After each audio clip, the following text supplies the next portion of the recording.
with a roll call. Mr. Batchnik, Ms. Jordan Byron, Present. Ms. Lingalis, Here. Ms. Wells, Here. Mr. Cantor, Here. Mr. Williams, Here. Mr. Rowena, Here. and Mr. Schulman. Here. Okay. Did you call my name? Mr. Mushak, if I didn't, we'll get it twice. Oh, I didn't remember saying yes. I'm here. I don't remember if I called it, but I apologize if I did. So 2023-19 R/M Planning and Zoning Commission zoning text amendment for complete rewrite of the zoning regulations and map amendment for complete rezoning of the entire city. And then we have a series of topics. As usual, unless we can't get through the materials, we'll end at 8. If we can't get through the materials and have to run a bit later, I'm not uncomfortable with that, but I'm not going to allow us to run too late. With that, Steve, you want to start with the flood regulation changes? Or Sure, and I'm going to do less talking on this item and rely on my colleagues, Ms. Carichetti and Ms. Maldonado, to kind of steer the ship on this one, and then I'll let them, if at their pleasure, to sign off and do other things for the evening. But I'll set it up just by saying this issue came up even pretty early on in the rewrite, and it has been an issue and a concern since I came onto the city in 2016. Norwalk's flood zone regulations are probably the strictest in the state, and if not, they're pretty close up there. And there's obviously pros and cons to the whole idea of that. Part of that being, the idea that there is the, increased flooding risk as we move forward. The regulations try to push people towards flood compliance, and the best method to do that is to raise the structure out of the flood zone. That's, ultimately our goal. However, the regulations are so strict as they're written that they prevent folks, and if we could have come up with a better out, we would have. We don't want to tell people you can't put a new roof on, you can't put new windows in, new siding, update your kitchen. Unfortunately, FEMA doesn't allow us to exempt those things. If FEMA allowed us to exempt those things, we would have written that into our regulations, so we're not dealing with maintenance and upkeep issues. However, FEMA requires us to track those as well, even though not everybody obtains a building permit for those activities, but technically they do count towards the total sum you're allocated for improvements on your property. So we set about, and the mayor had weighed in early on this, wanted us to see what we could do to not, give away the ship, but try to come up with regulations that provided more flexibility and more reasonableness, with the idea being that if you are doing these routine maintenance things, like you want to do interior renovations, fix a roof, new siding, windows, whatever, you have the financial flexibility to do that. But when you get to the point where you're doing a substantial renovation or upgrade to the house, like you're putting on doubling the size of it, anything like that, then you're into the territory where you probably need to consider raising your house to be flood compliant. So that's what we sought about doing with a bunch of different revisions and renditions of the regulations. And Alexis can probably walk you through what we came up with and why. And then obviously Tammy is the person, Tammy Maldonado, specifically speaking on this issue, is the person that is, forced to be the bearer of bad news to folks and has to explain the process and why we're doing it. So she can definitely provide background and insights on why we're at where we're at. Open, you're muted, Alexis. Always start off muted. All right. I was going to say I'll start off with like the broader view, and the flood zone regulations have a lot of different components in them, but the one that we're I think, going to talk about most tonight is the one that ends up being kind of the most not controversial, but talked about because it impacts homeowners who have existing homes. So there's all these other parts of the flood zone hazard regs that stop flooding from becoming worse or pushing floodwaters onto neighboring properties, the requirements for when you build a new house. And I think those are kind of taken in, but it's the requirements in the flood hazard zone on those existing homeowners that definitely gets a lot of attention. So like Mike, I'm looking at Mike Musak, like Steve said, the part of the requirements for being in the National Flood Insurance Program is to have flood zone regulations that include a substantial improvement, substantial damages component. And Norwalk has been the most strict as far as what's called the look back period. So there's kind of maybe three components to the substantial improvement or SI budget. There is the period at which the budget is determined. And so right now under your current regulations, we don't have a look back period that then resets. It goes back to the budget is set at the first instance of improvement or damage. And we refer back to when Norwalk adopted flood zone regulations. So for some homes in the current regulations, it could be going back to 1982 or to 1993, or if they did work last year, it would be pegged to 2022. So there's the period, and then there's the threshold. So the threshold is currently 50%. So 50% of the value of the home is the cap for the substantial improvement budget. Once the substantialness of those improvements exceeds 50%, you have to become flood compliant. And what the draft regulations have now is 25% is proposed. And then I'd say the other variable is the determination of the market value of the homes, when that market value is calculated. With the current regulations, it's calculated at the adoption of the regulations or the first instance of work within that time period. For the draft regulations, it is, I don't think I mentioned that the draft regulations have a 10-year look back period. So instead of, and now I'm skipping around, but so market value is the other thing that can change in that equation.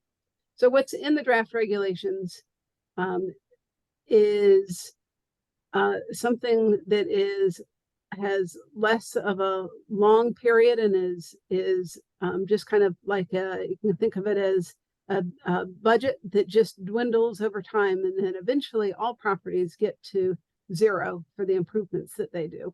And because of that, Norwalk has been very successful. We've had over 200 properties be elevated or removed and a new flood compliant house constructed. But what that means is that budget just continues to go down.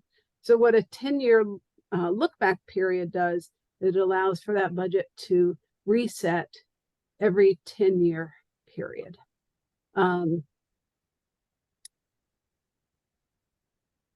Any questions so far?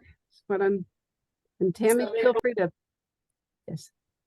Yeah, I would just add to that FEMA has baseline regulations that everyone has to adopt. There are elements we can alter. So they encourage us to make things more restrictive. We can't make things less than their minimum restrictions.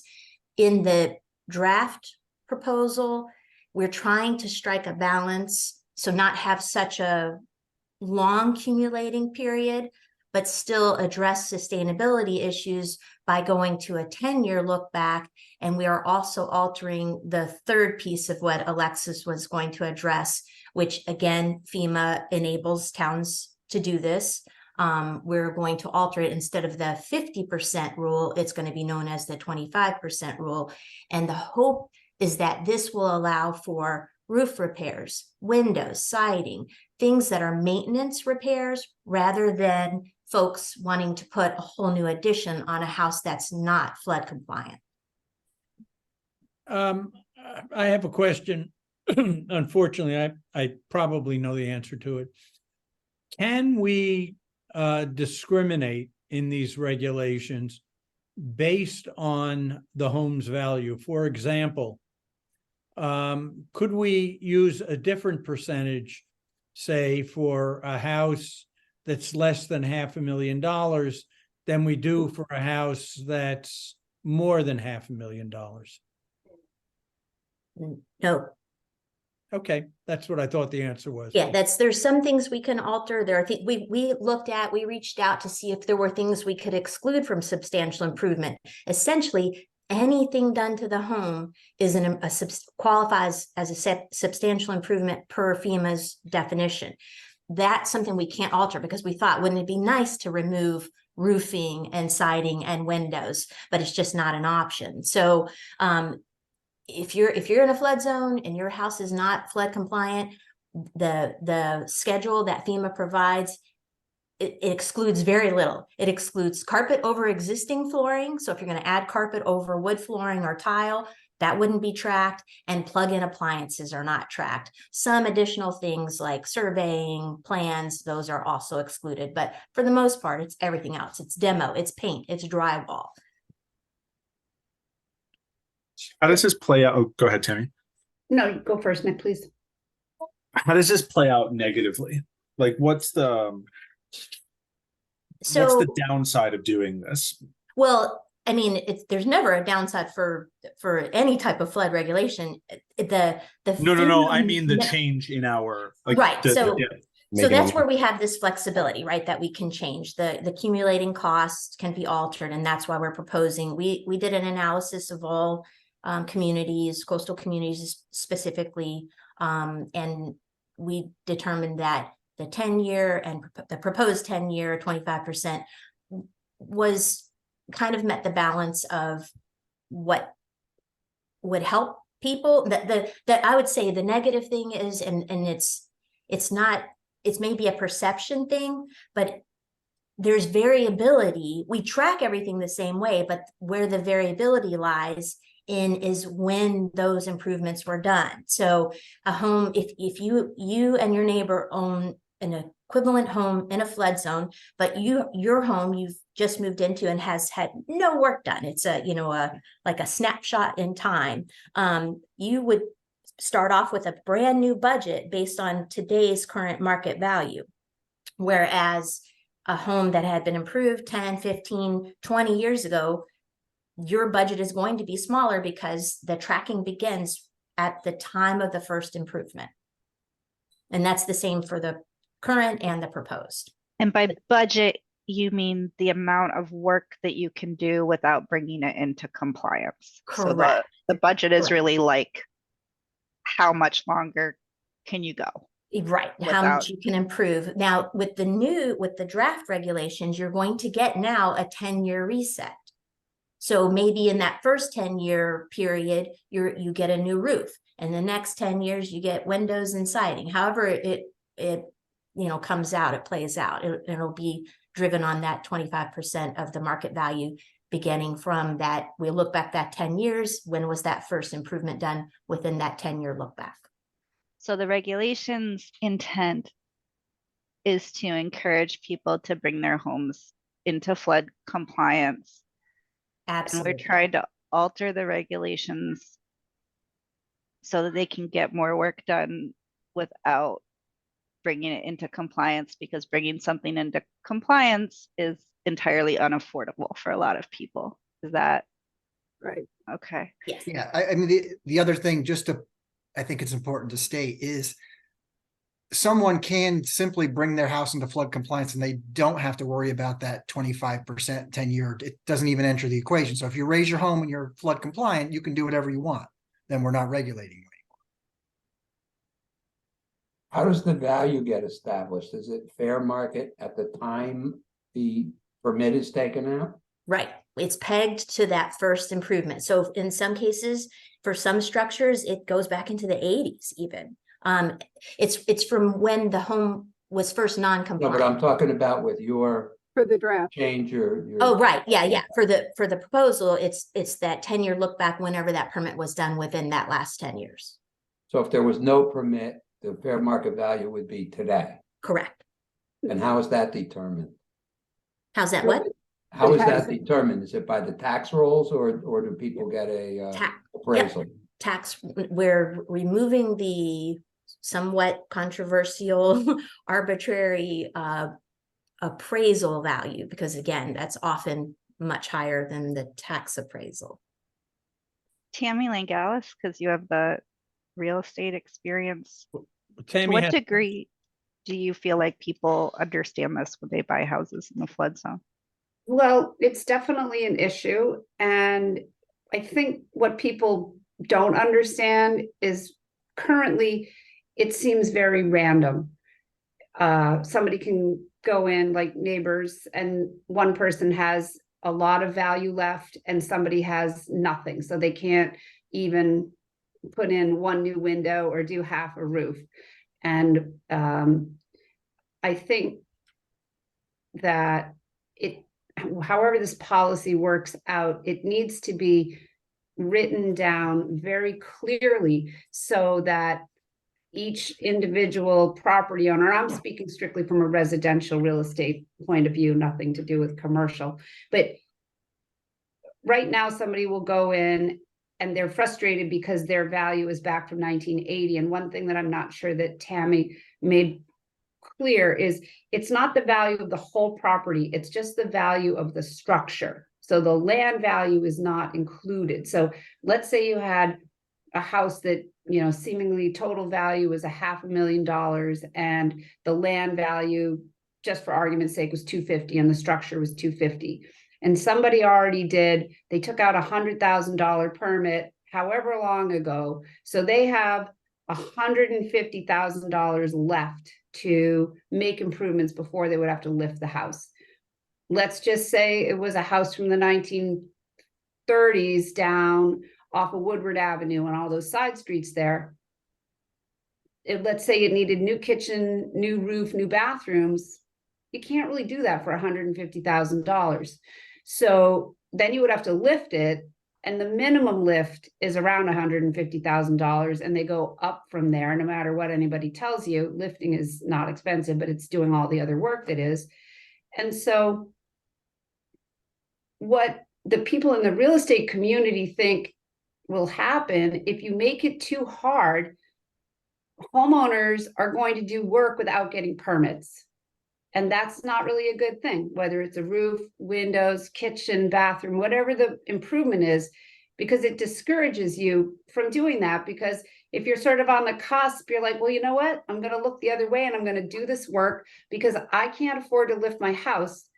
And so I know some of our surrounding towns don't go back quite as far as 10 years, but I'm encouraged to hear Tammy say that you're going to do 25% of the value of the structure. I think that's helpful. But if somebody did a renovation on a 1950s house in the 1980s, I think it's wrong to have to go all the way back then. I mean, their appraised value has changed multiple times in the last 40 years. So I think it needs to be thought out a little bit more in terms of the value and how far back. I like the 25%. And I would think that the city and that we want to encourage people to take out permits to do the work, because, you know, it helps the tax roll, it's everything. And then that way the next homeowner coming along knows when something was done, so they understand the value, the true value of the property. Yeah, And add to that too, Tammy, you made a good point that it is just the dwelling, or if it's commercial, it's the primary structure. That's correct. But that's in the current, so that's one of those non-negotiables with FEMA. It's Right, it's you know, just and that's we- just a fact. That's easy Yeah, for yeah. people to get their Yeah. head around. So then if this gets adopted, then any permits that would be issued, starting for those homes that are not compliant with flood regulations in 2024, we would be looking back to 2014. And then the other thing I wanted to say was, like, pools aren't included in that. So it's only improvements done specifically to the primary structure. So a detached garage, that's not tracked as a substantial improvement, nor is a pool, or what else you might have, like a tennis court or something like that. Patio, deck, something. Well, the deck, if it's The attached, deck is would attached be- would be. but a yeah, patio would not, correct? Right. Would y'all And- say and this in, things- oh, go ahead. Sorry, like things like air conditioner compressors that people have added to their properties over the years. Let's say, $25,000 to put in air conditioning. I would certainly advocate that you want that air handler to be lifted, right? You want it out of the flood zone, but maybe the house has never gotten wet, but it's in the flood zone. And there might be some other considerations to take into account if you're not moving the time frame up. And think what's going to happen after all the pandemic sales and the reval that's happening right now. People's values are going to soar, and then it's really not reflective of what value is left. That if you would need to lift your house, and it's a major undertaking to lift a house, major undertaking. You have to move out. You don't have to move your stuff, but you're complete, and you have to move out. You have to rent another house.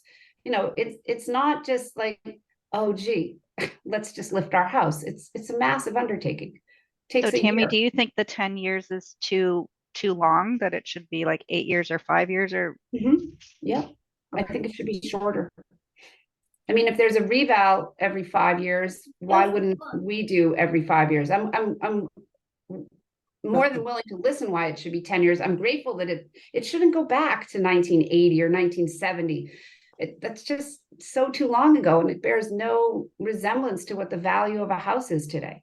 Well, I Yeah, think and I think we have to keep in mind that the purpose of the regulation is to encourage people to raise their homes. We can't ignore that. This is intended to encourage that behavior. I agree with you completely. And I think it's a noble and honorable goal. But the reality is that you're going to get people that are just going to do work on their house without getting permits, especially in some parts of South Norwalk where the cost structure is just different, or it's not affordable for a lot of people. Steve, you wanted to say something?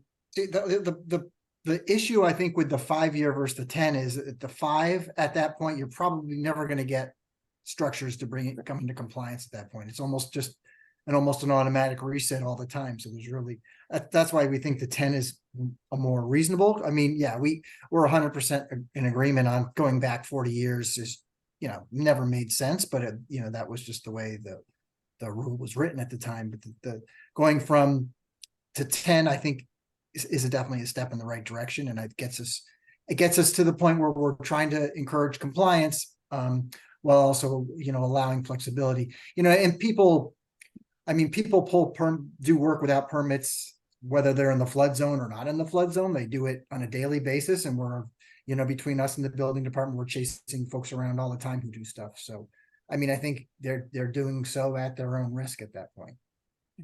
Alexis, did you want to say something? I just wanted to say that when we were tasked with looking at changing this, we did do a whole bunch of scenarios to try to figure out how a kind of a typical homeowner would be impacted, and we randomly selected a bunch of properties, and then we received some other kind of requests for specific properties, and so we could compare the budget in a real world example of what the budget is with today's formulation, and then all these different scenarios of 20-year, 10-year, 5-year, and then different percentages. And what we tried to do through that exercise is find kind of that happy medium where Norwalk has had a very strict long-term, like you said, since 1970. Some houses, if they were built in 1978, they have a budget that's based in 1978.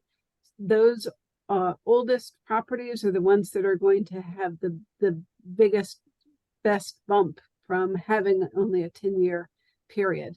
And so we tried to go through a scenario so we could compare apples to apples. And the 10-year with 25% got closest to the existing scenario, but better. Not saying that well. So it took most properties and gave them more money to work with, certainly over a 30-year period, that your average, mortgage time. Most of them got a bump during that each 10-year period. But we didn't want to kind of do a 180 and lose all of the progress that we had made with getting houses to become flood compliant. And so really trying to find that medium where there's enough budget and enough turnover so that there are enough funds to do maintenance, but not have significant investiture in that high risk area, because that's really the point of the regulation is, nobody likes it, because the point is to reduce private investment in flood hazard areas so that the community, when we do have, a big storm community wide, we don't lose even more. So that's Okay. my. Anna?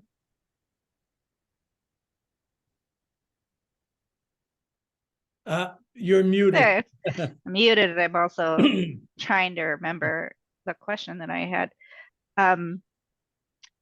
So it's like we want to incentivize this thing, and the way it's done is through a policy that sort of makes it hard to do the thing and makes it hard to do other things. And I guess I'm wondering, I think, but to the degree that I understand this, I think the proposal makes some sense. I'm not against the proposal, but I'm wondering what other resources there are out there, or if not, are there other things the city could be doing to incentivize or support people making their homes flood compliant that are entirely separate from this whole schema? Like, is there any sort of financial assistance for homeowners below a certain SMI to make their homes compliant? Is there any assistance to reimburse hotel costs, or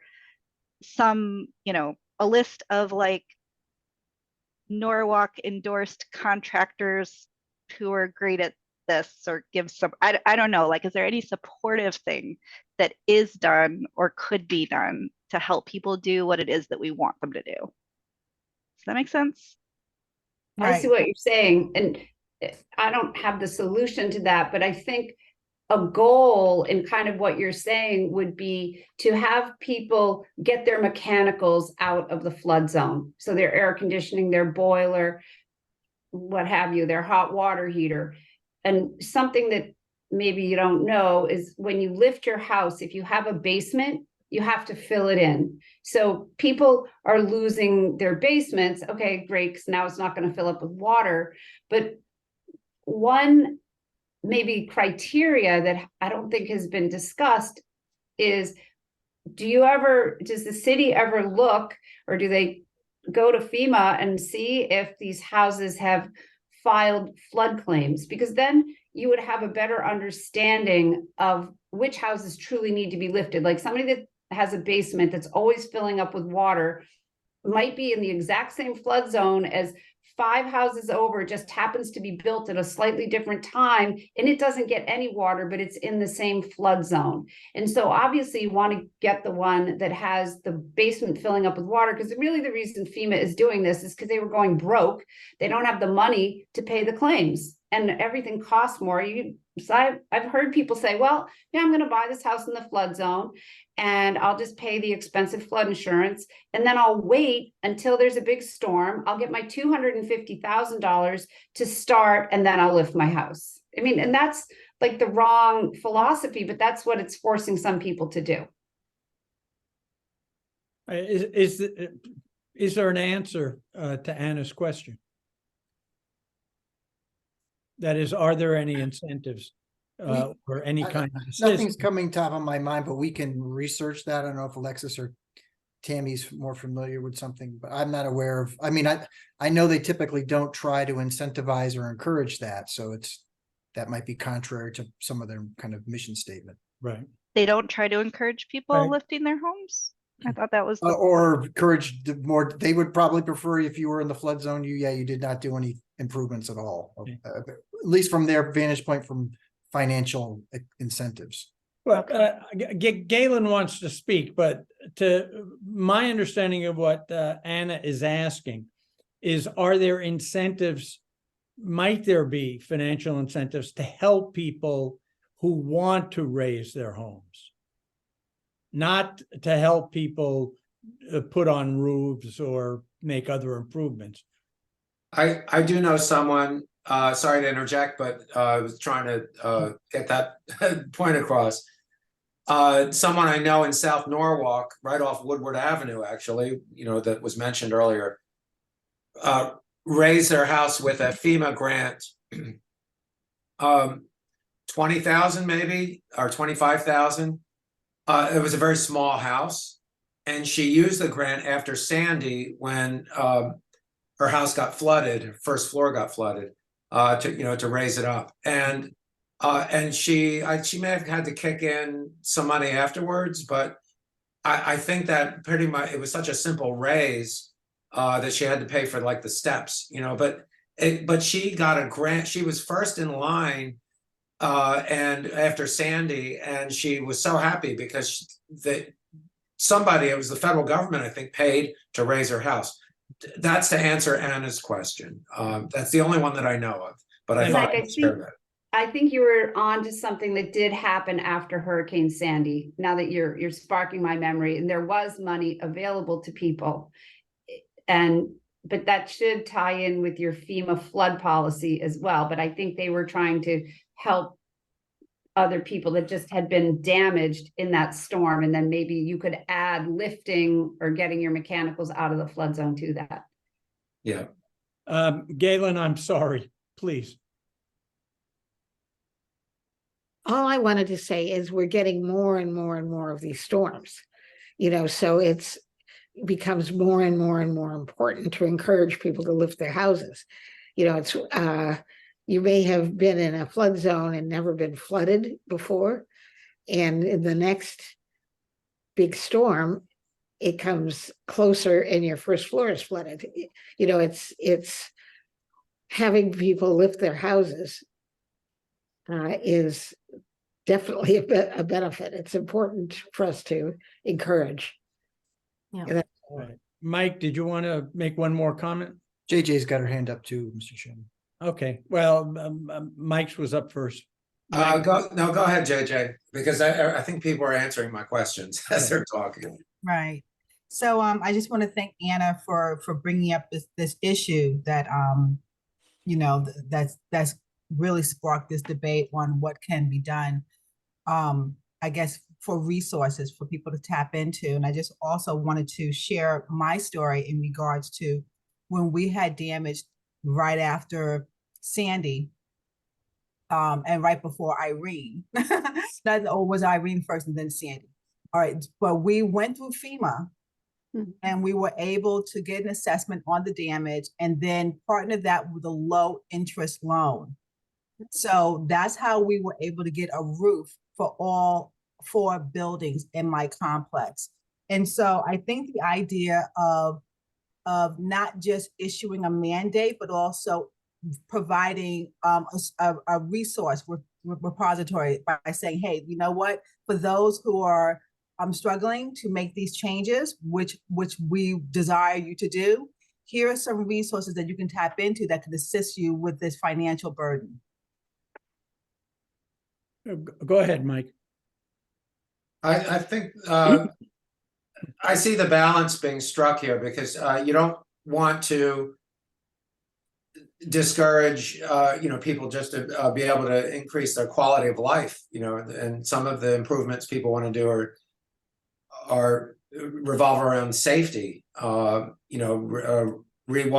or new plumbing, things that they need to do, which it does seem draconian to keep people from doing things to improve their house. I mean, it's really it's a very big brother kind of thing, but or some bureaucracy out of control, it must feel like, I guess. But I did like the statistic that we were very successful at over 200 raises. And is this going to slow it down? Because it sounds like it might. You may slow down the rate. And so I guess the question I want to ask, because I'm for the changes. I think they're reasonable, and a lot of thought was put into them. So I support what was recommended, the 10-year and 25%, and whatever else there was that I may have missed. But in general, if you're in a neighborhood with a lot of non-conforming houses and you're conforming, it must bring your property value down, I would imagine, because in a flood, your whole neighborhood is really going to suffer a lot of damage. And it could be toxicity, it could be gasoline and propane. And anyway, I just imagine that it worked into the value of homes, whereas a neighborhood that is all compliant with all the homes raised are going to have higher property values, higher tax assessments, and unfortunately, creating unaffordable housing in some regards as well. That's always an issue, but in waterfront communities.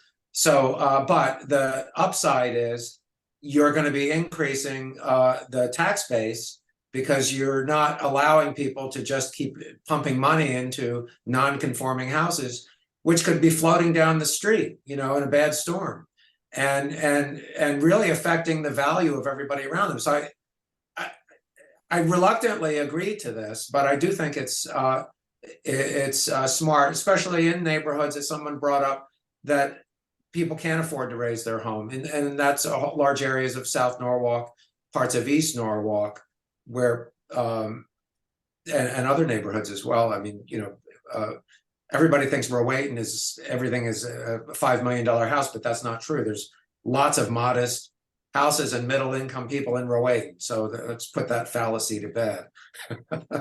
Steve and Debbie suffers from that, I'm sure. But the thing is, I think I am supporting this. It's a long way to get around it, but I also see the downside to maybe slowing down the raising of houses. Go ahead, Steve. I was going to let Darius go. I got a suggestion at the end, but let Darius go ahead. Darius?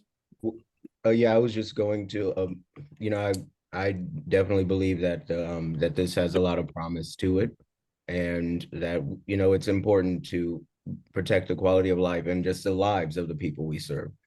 And so any way that we can do that is really great.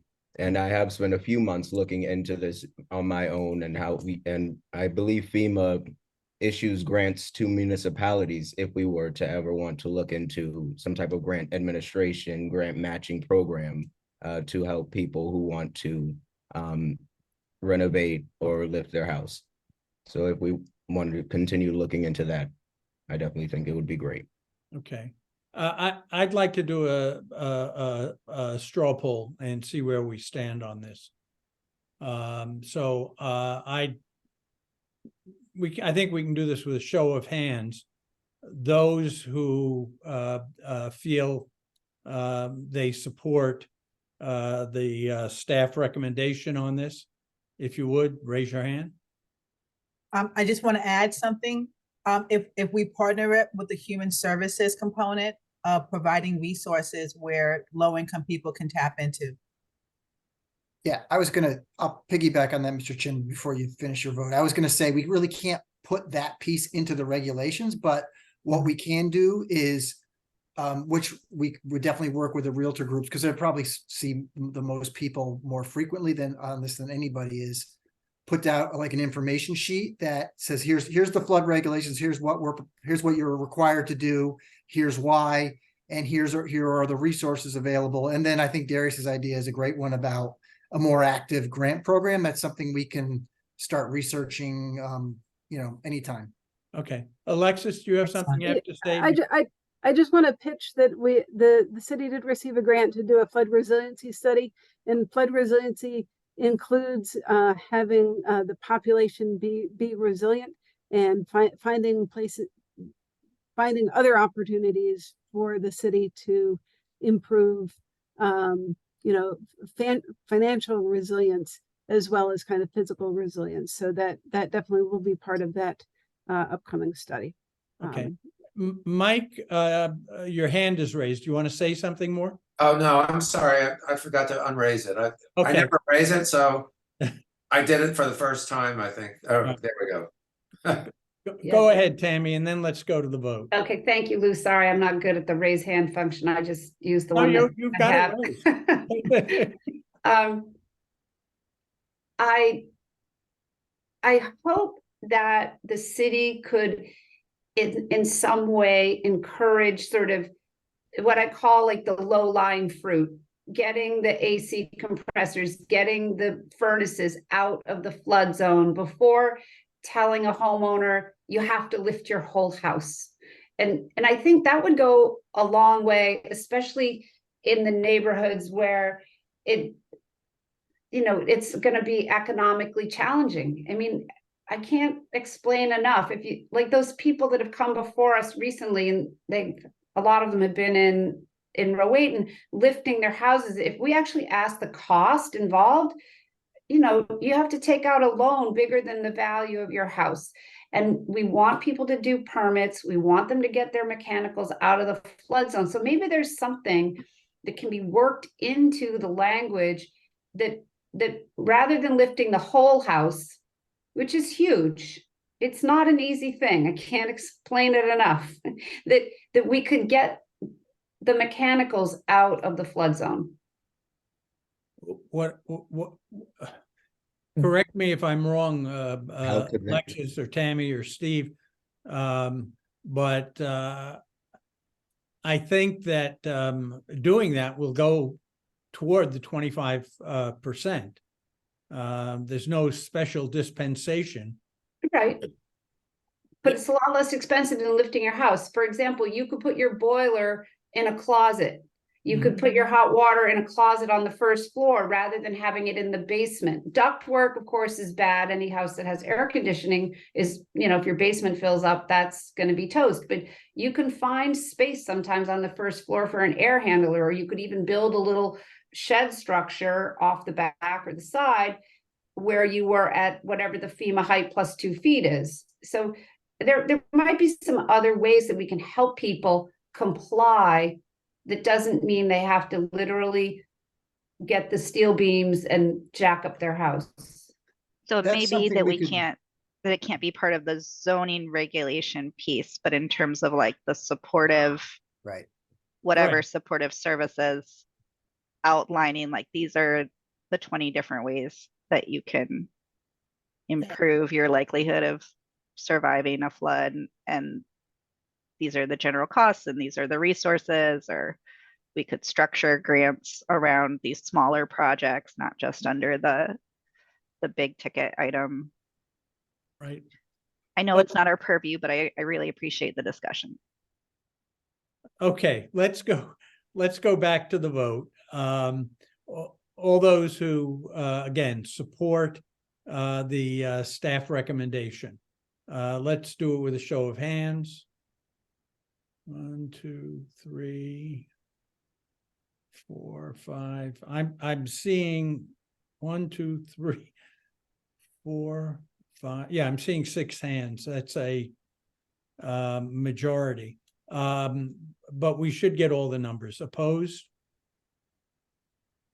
want to say I'm not opposed, but I'm not in favor the way it is. I think it could use a little more work. All right. I appreciate want- the do you want to- 25% and the 10 years, but I think it could be better. Do you want to abstain, Tammy? Yes, I think I'll Okay. abstain. Thank you. Are there any other abstentions?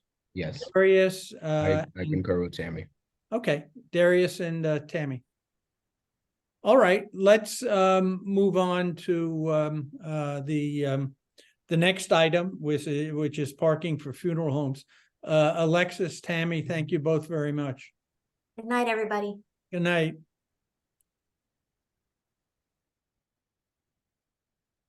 Right, I'm trying to, okay, here we go.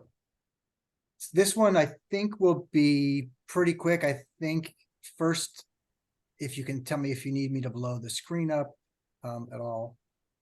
I can read it. I probably have the worst eyes in the group. Okay, good. So the just kind of quick one on this that we had talked about required parking, what's appropriate for a funeral home. Whether Norwalk sees another new funeral home anytime soon is probably pretty debatable. But if we do, we just wanted to make sure we have a standard in there that's appropriate. Staff had make a recommendation based on 1 per every 3 seats per maximum occupancy as determined by the fire marshal plus 1 space per employee.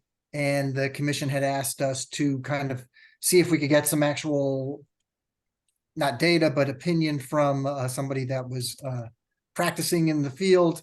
So I reached out to a gentleman that used to be actually on the planning commission who has a funeral home in town.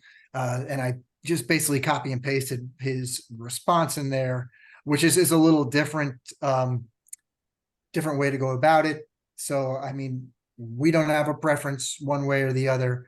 I think either one is probably fine. I think we did have some conversation about the fact that more than likely, you know, what's provided either way will probably be adequate. There are going to be certain services where there's going to there's not going to be a parking lot you can build that's going to be able to accommodate the interest, and that's like any other large event that kind of is out of the blue or out of the norm.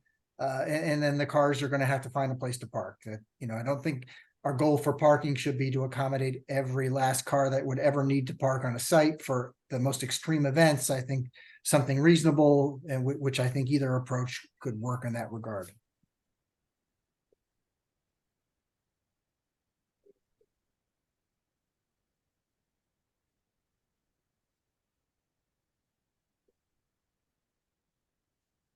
It Do you need me seems to like leave it up, or would you like me to take it down? I understand it. It's just, it seems like such a small number to me. I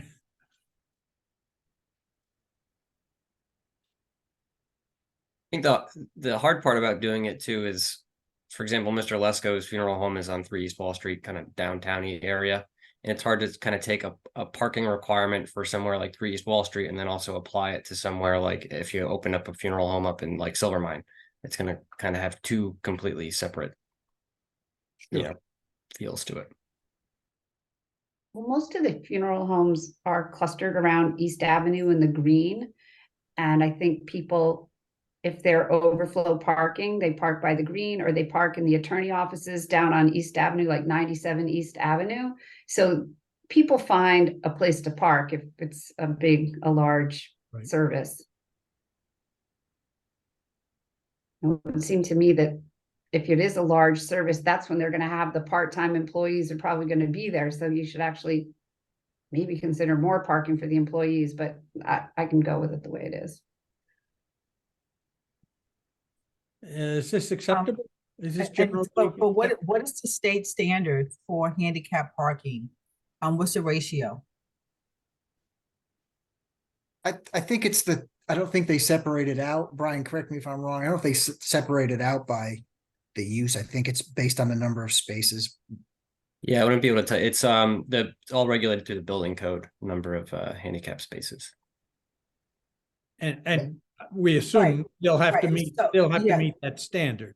Yeah. Exactly. So, but if you're designated 15 parking spaces, or let's say 20, then how many out of that 20 should be designated for handicap parking?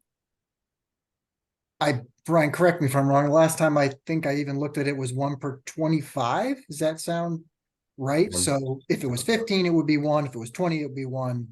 When you get over that number, it increases. And then there's a requirement for van accessible spaces as well. But that's really dictated by the building code. They're the ones that review that and require that as part of their permit review. And then they also look at the accessible path to make sure, you can't put the handicap space in the farthest corner of the parking lot. It's got to, Right. it tends to be, required nearest the ramp or the nearest the accessible route. Okay. All right, is there anyone who has a strong objection to this or any objection to this? I'm seeing a lot of heads moving back and forth. So Steve, I think we're good with this. Okay, yeah, sorry, that handicap funeral home parking spaces I know is not the most interesting topic on a Wednesday evening. So. No one made a dying to get in joke or anything like that. I I'm just- slightly disappointed. I was raising We my hand. almost escaped. It's so close to Halloween, the conversation's killing me. Right, there you, We're thank you. Trying to get into that parking lot at the funeral home. I know, all week. All right, that's the second time I use that joke, but there it is. Okay, lodge, Great minds think alike. lodge definition. Yeah, this one we had a conversation about, and it really centered around Lakota Oaks and what they are. Staff is recommending we have a separate definition for what they are, just because they are very unique. While they have some overlap in terms of functionality with what you might expect with a hotel, there are some caveats that go around that property that make it unique. So the commission had requested that we provide you with the existing special permit and the conditions of that special permit. So we sent those out just to kind of show you what was allowed. Some of the things that differentiated, again, like as opposed to a hotel, is they have limitations on the number of events, the size of events, and those kind of things. So staff would maintain that we keep the lodge definition with the limitations proposed. That way we understand what Lakota Oaks is and where it is. It doesn't mean somebody else couldn't propose something similar, but they would have to meet all those caveats of the 30 plus acres, conservation easements, and all those different items. Steve, could all of these same principles for the Lakota Oaks property be applied to the Graham Capital property at 30, I think it's 32 Highland Avenue? You know the one I mean? It's 15 acres. I don't think so, based on the size and then the potential for the conservation easement part of it. I think that would probably rule that out. I'd have to go back and just pull that property up and gauge the size again. I don't think it translates. I think we did put in for the Graham Capital property, there are specific limitations related to office use and that, so you don't kind of get a proliferation of those kind of things in the residential zones. Yep. Was there an Yeah, updated what- memo or email that went out about this? I'm trying to find. No, I just sent No, out the okay. conditions for the special permit and for the lodge. We didn't change the memo at all. Okay. I am personally in favor of this. I think it's really appropriate for Lakota Oaks as I think about it. Okay, well, the same question about this one. Is there anyone that has an objection or a strong objection to the lodge definition? Anna? I do, but I'm perfectly fine with, I'm just one person. I'm having a hard time. We get so many different emails.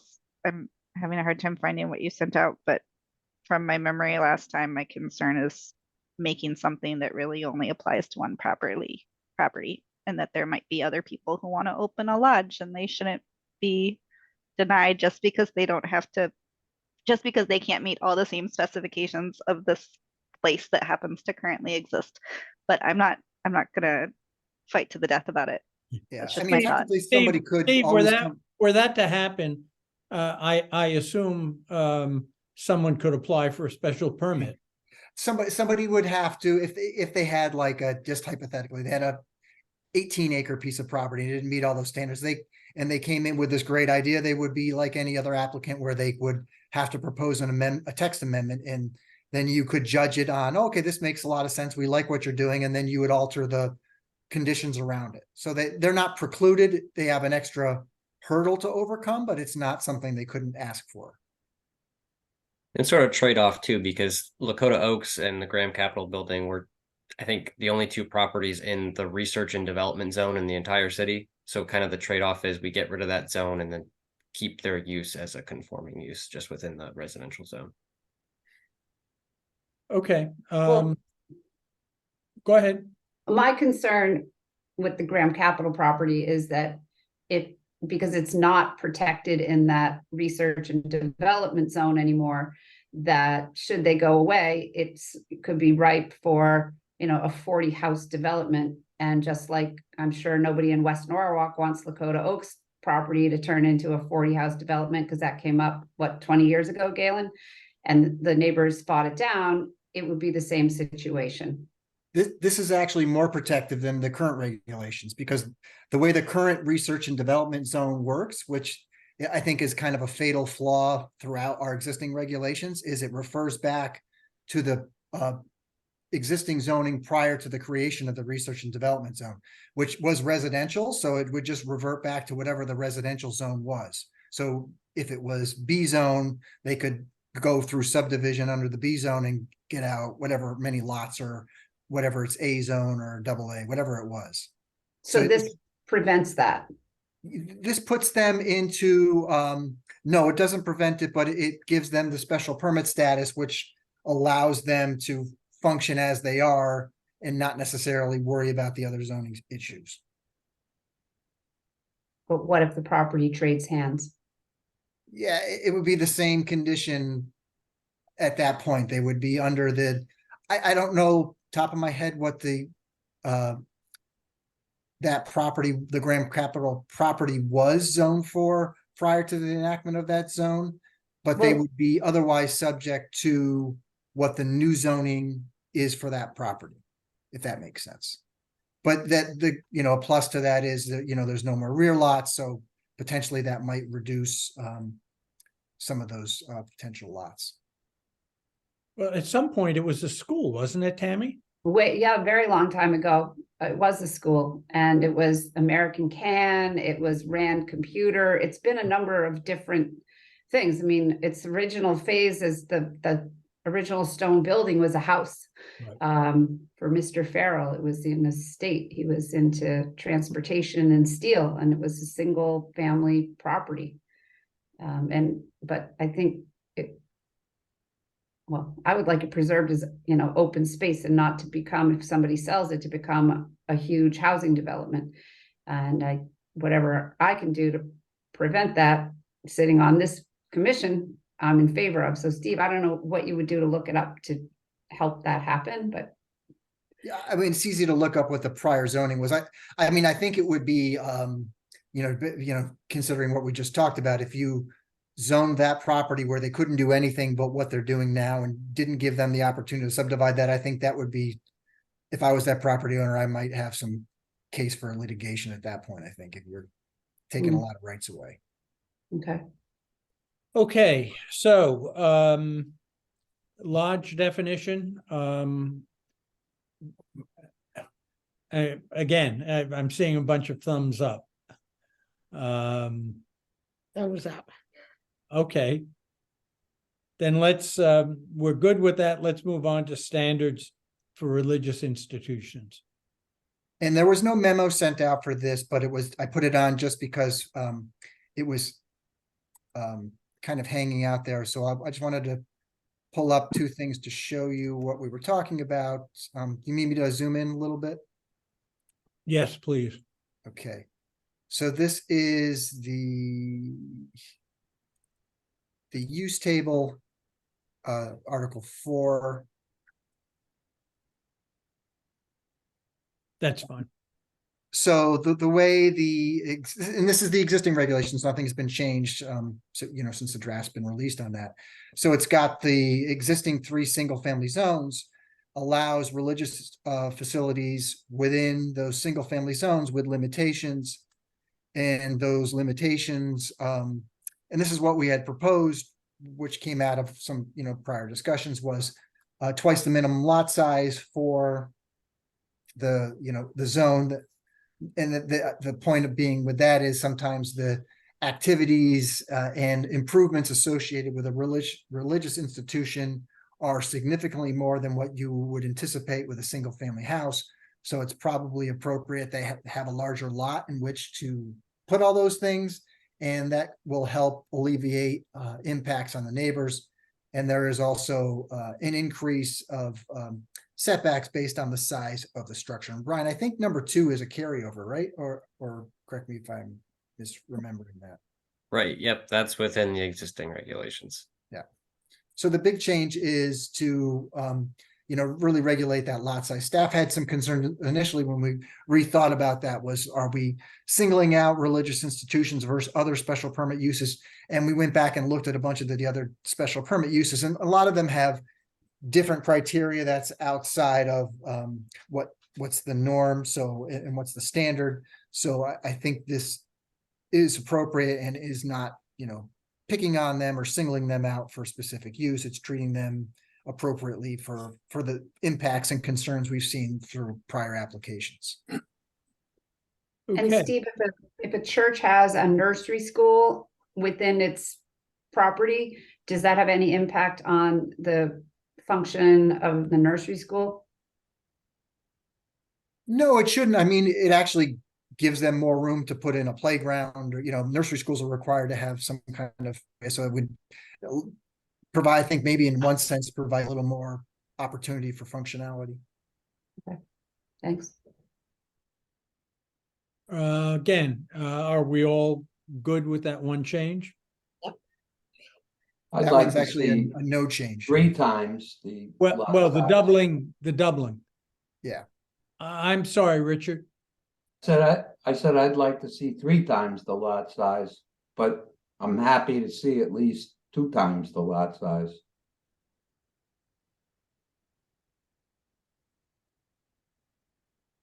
One of the things that I wondered about, Mike, with these, Steve, with these developments, the religious developments, how is it that they get to cover so much of the lot? Is there a separate FAR standard for? That's a churches? good point. And Brian was telling me this earlier in the week was another. So right now, the existing zoning regulations don't, for the residential zones, we don't regulate impervious surface. So technically you can pave your entire property. You have your house and you could pave everything. The commercial zones, we do regulate that, but the new regulations do regulate the amount of impervious surface on a property. So though, even if they're at 2 acres or 3 acres or 4 acres, whatever they're at, they're under that same percent allowance of impervious surface, which is really, one of the key functions of that is drainage. So you're not increasing runoff unnecessarily. So if you go up to 2 acres, it gives them more ability to provide buffer space between the neighbors. Parking areas, they won't be so constrained like you remember the last application where it was really tight, but they're still required to adhere to the maximum impervious surface, which is also another metric to control building volume. That's what I was wondering about. I mean, the last application you're alluding to was 1 acre, and it was almost every inch of it was covered. But anyway. And to clarify, the pervious paving is getting more common.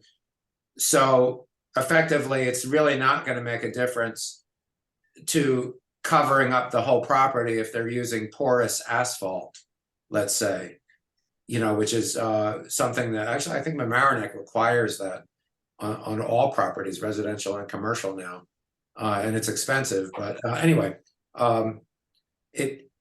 the impervious surface that is not going to actually control the size of a development of a religious building or any building necessarily. Of course, there's an environmental benefit to have pervious paving because it goes down into gravel, and it's absorbed into the ground. It's held in a reservoir. But that's it. I just thought I'd share that. It's not going to really. If somebody wants to, they can still pave their whole property. Right. Okay, Again, are we okay with this? Yep. Can I see a few more heads nodding one way? Okay, we're good. Corner store limitations? Yeah, and the next two items are kind of taken together and they're in the same memo. We had sent this one Right. out. So, and Brian, actually, another conversation we had about, initially we were thinking we define corner store as its own use, but Brian's like, we actually had a good idea. Why don't we just call it retail, which is really what it is, and then allow that in the residential zone with the limitations. And many of these are what we shared with you previously on that. There were just some tweaks made just to, after we, got to think about it a little bit more. And then based on some of the conversations that we've had over the past month on this issue about, we want to encourage it, but not let it, negatively impact what's going on in the area. So we think this is like a good step. Related to that, and I'll wait to hear comments, is, there are a couple uses that I think might be considered problematic if these did occur in the residential zones. Would you want to not allow liquor stores or, vape shops, tobacco shops? Would that be something that should probably get excluded, or how do you want to think about those? It makes sense to me to exclude. Yeah, absolutely.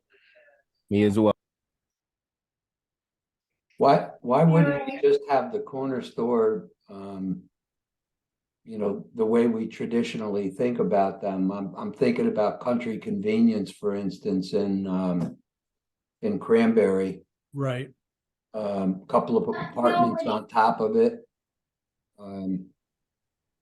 That seems like a traditional and good use. I don't know that there should be a just a regular store there just because it's a corner.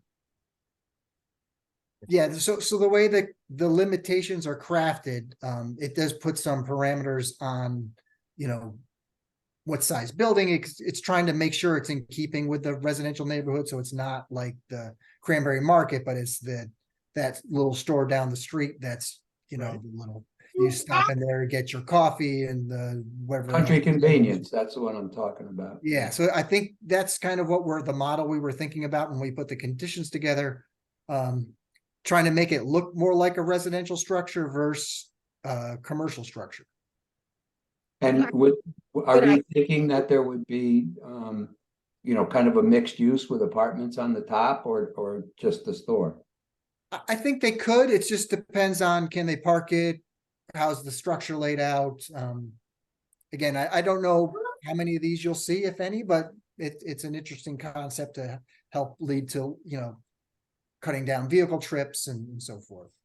Well, most of those little places that I've seen, they're open in the morning and they generally close at 3 o'clock. So it would seemingly really lend itself to having a couple of apartments on top of it to utilize the parking at night. Just my thought. No, I love that. Is there a way that we can encourage that like shared use to the formula? Because I think that's where people are going to get hung up, is on the parking requirements. It's the thing we're always going to get. It's like, so I don't know, Steve and Brian, if there's something clever to do with that to make it more likely that they don't feel like, they're going to be stuck or not able to do that because of the parking requirements. Well, mixed use gets them a discount, correct? Yeah, I was just thinking that I wanted to think back to make sure that it wasn't like restricted to, make sure there wasn't language in there that prohibited it in this zone, But otherwise. We can take that as a follow-up question. Yeah, I mean, there's like the shared parking factor, which I think Mike was just alluding to for the mixed use. So we could look at that and see kind of what that buys them in terms of parking reductions. Where'd number 5 come from? Located on a corner? Because I know a lot of these stores today are not on corners. Even the ones all over, I mean, the ones I can think of are really not on corners. The only rationale for including that would be to make sure you don't get too many. If that, I mean, again, it's more of a safeguard issue than anything else. Nick, I was gonna ask the same question, and I think corner lots are more prone to having people driving through them to get around a busy corner. So to me, that doesn't make sense. And that, like, a lot of the stores are not the cute little convenience stores. Yeah, they're the middle of mid-block the or street? somewhere. Yeah, so I Yeah. would get rid of that unless people feel strongly for that. I think we want to encourage this stuff. Right. Yeah. And I think it makes total sense to exclude liquor stores, vape shops, Right. you know, things like that. Yeah, but what if a convenience store sold beer? Just, Yeah, I think we'd have to just have That's not a like, liquor store, though. yeah. well, That's not a they'd have liquor liquor store. license though. I think we could clarify that to say as licensed, because liquor stores have a different license than a retail store that sells beer and wine or something. There's different, Okay. so we could clarify it that way. The other ones would be number 6 and number 7. The question is, you could, you know, there's 2 alternatives there, or you know, do you just treat it like a house in that zone regardless and not worry about those 2 criteria? Well, could you define what a city collector road is? I'm thinking of the Silver Mine Tavern, their little store there, not the Gray Barns Inn, but the store. Is Silver Mine Avenue considered a city collector road? Is Newtown considered city collector? Newtown is, I don't know about Silver Mine. I don't have the map up that has that. I think we said. It's a hyperlink right there, Steve. That if you just click it, it works. No, well, maybe. Yeah, Well, there we go. Who look at knows? that. Welcome to 1995. Once in a while, we do things the right way. Teamwork makes the dream work. That's not, I don't see the map. If that doesn't work, I TMP send me a map. It could be helpful. Can you don't see the map? I have it on my screen, so I'm assuming. You have to just No, we're reshare, I still on think. your PDF. All right, well, 'Cause, even if we can't see the map, Steve, what is the answer? That would, I'd need to look at the map. Well, and the reason I'm asking, Steve, is because if they're on major arteries, then it defeats the purpose of what a corner store, you know, what we think traditionally of a corner store is. If you have to drive out to Route 1, that's not a convenience. That's not a corner store. No, so on this map, would be the green, the blue, and the orange would be the 3 roadways. That would. In the pink, qualify. right? It's the major minor, Yeah, what did I city say? collector. Yeah, so it's That'd be green, blue, no, I'm pink, sorry, the blue, pink, and orange. blue. It's not on a city collector. Okay, so it's blue, pink, and orange. And can Yeah. you send us that map? Yeah, I did. But I can Um, resend it. Okay, thank you. As a separate attachment. Yeah, thank I don't have, I'd have to send it as a link because I don't have this, but Oh. we're working on a better map. Okay. Thank you. Sure. Yeah, it's in the memo, so. So just click- not green, you said, Steve, right? Because green is city collector. Sorry, scroll back down. Or you Right, can't. yeah, Never yeah. mind. I think I saw that map somewhere. I can pull it up.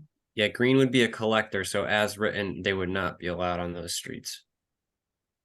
Well, those, you might want to add collector. Yeah, I that's would fine. agree with that, 'Cause Tammy. that's sort of the neighborhoody type places, more the neighborhood. Yeah, Yeah, we can definitely do that. That's easy. It says the city collector. The principal entrance is accessed from the city collector, minor, major, or state roadway. Yeah, I think we crossed our paths by accident on that one, so we can add collector back in. And then the other questions were related to, do you want to just treat these like a normal structure in that zone, like a single family house would be, and not worry about the not worry about the footprint so much, as long as it conforms to whatever the zoning allows for a structure in that zone. Same That thing. seems the cleanest to me. You mean like with front setbacks and stuff? Yeah, so it would be just like a house, so it, you know, be the same rules as the house. Works. Can I ask this? I know this is for the single family only zones that we're talking about. Does that mean that these are already allowed in the 1 to 2 family zone? Or that they It- wouldn't be No, we allowed? would, I think we'd include it in the 1 and 2 family zone as well. Okay. I thought I saw somewhere that was single family only. Yeah, like think about the places down on Boughton Street. There are a couple of kind of convenience stores there. The, And and that's the a only other multifamily thing, zone. for number 7. Number 7 actually reduces the setback to 20 feet, so it's regardless of what, so if you're in a 1 acre zone and you had like a 40-foot setback, this would say you have to be no more than 20. But again, we can leave it however you want to do it. The tricky thing with that is, the bigger the setback, the further you put the building back, then you're going to get parking in the front, but however you guys want to handle it is. It's, I think it's a little trick, especially if you're thinking that someone, you know, you live on one of these streets and you want to walk to the store. And then you get there and then it's a 40-foot walk from the street to the front door. It's I don't know if that's like an inviting walking. Yeah, that feels a little weird to me. I don't know, I like the size can be as big as a single family house in that lot, on the lot size. That seems sensible. Then I like keeping the no further than 20 feet frontage, so it is more inviting for people to come forward. 40 feet's pretty deep. But how do you limit the number of these on any given street? How do you keep a street from having 3 or 4 or 5 of these stores? Isn't this through special permit? Yeah. So you'd have to, I mean, again, everything. So say you approve 2 of them and there's a third and you're of the mindset that this third one is too many, it's starting to change the character of the area. You'd have to be comfortable and provide good rationale and reasoning for your decision to deny, because, you know, the recourse for whomever would be to take the city to court to say they made a bad decision on their application. Or otherwise, at that point, you'd have to revisit the regulation. Well, you could use this smooth traffic flow argument. You know, what do we have, those 13 conditions of a special permit? Which is not changing, I don't think. Is it? Have we ever gotten that far? I think it's getting longer.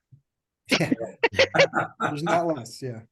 All right, well, in any case, you could just say that it does not adhere to smooth traffic flow, you know, to have more than 2 or however, whatever you decide. But as far as it, well, the character argument is always ambiguous on the special permit.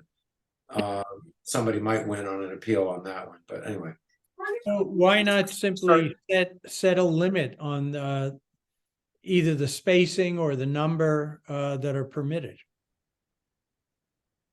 I don't think you can really put a thing on the number, and that's just really hard to track. You could put a separation distance, like you've done that with Liquor gas store. stations and stuff before. Right. And cannabis, That's a good idea, like 1,000 feet. 1,000 feet mile apart. or As we 20. should also do with vape shops.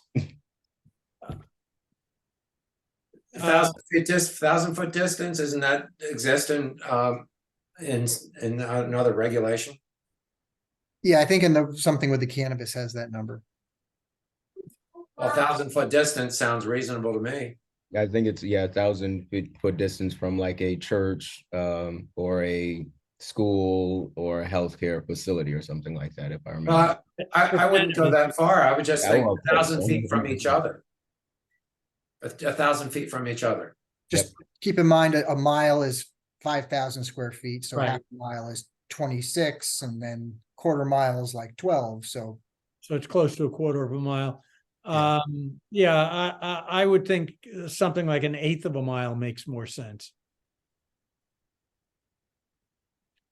And then just to keep it like with the corner store idea, sort of, I think the idea behind why we said corner lots in the first place was it sort of already puts Not into place limited. which properties would be eligible to actually do it. So you kind of have an idea of where they could go in the first place. But it kind of also could present a cool little, like if all 4 corners developed into one of these, it could be a cool little node. And a separation distance could kind of make that a no-go, but that's up to you guys. That's why I like the idea of leaving it open and through the special permit process. If we think Yeah, that I there's too agree with many, that. there's too many. I'd like to hear from Nick and JJ. I was saying, I had a different question, but if you want to stay on this topic, this line, I agree with Anna on the leaving it open ended. I had a question about 0.10, but we can come back to that. Okay. JJ? Yeah, so doesn't a corner store kind of fall into that realm of kind of semi-commercial, since, you know, you're going to have supply trucks coming in, you're going to have, you know, customers in and out, parking. So, I mean, are we saying that for this particular type of industry, you know, we're not going to apply, I guess, any of the rules that we've done in the past in terms of, you know, let's say contracted yards, too many contracted yards and on one street or in one neighborhood? I mean, it sounds as though we are sort of like bending the rules. I kind of think that's why we were discussing the separation distance a little bit, if I kind of understand what you're saying correctly. Right, right. Okay, but then at the same time, are we also creating a non-compete clause as well? I mean, you know, saying, okay, well, this business here is on Oak Street, so therefore no more businesses of this type can be on Oak Street. Now you have to be on Maple Street. In a way, yes. I mean, I think your Yeah. idea, I mean, because Am I the only one seeing this? in a way, No, that's the whole point. That's the whole like risk of putting in the distance thing. That's why I was sort of agreeing with Anna on like leaving it open. We can manage this. This is a special permit application, right? Is that right? yeah. Right. So we have full means to Right. manage it via a special permit. Because didn't we just approve a business last week for a car repair in East Norwalk, where there were 3 other car repairs on that one street? Yeah, there's very little rules that Mm. prevent, like in a district, like in a zone, like you can build. There's no like there's very few things that limit the building of the same sort of entity.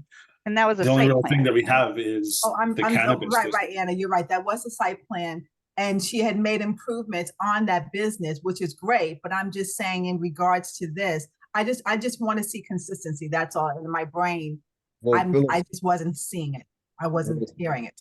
well, philosophically, I wouldn't be opposed or a proponent of that either, if we're talking about auto repairs or just other stuff and multiple same type of entities on the same street.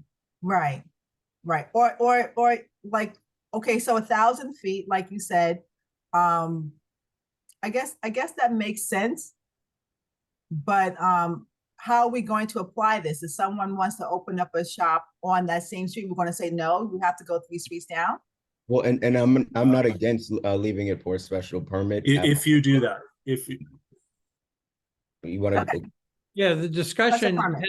has recently been about not having not setting a distance requirement.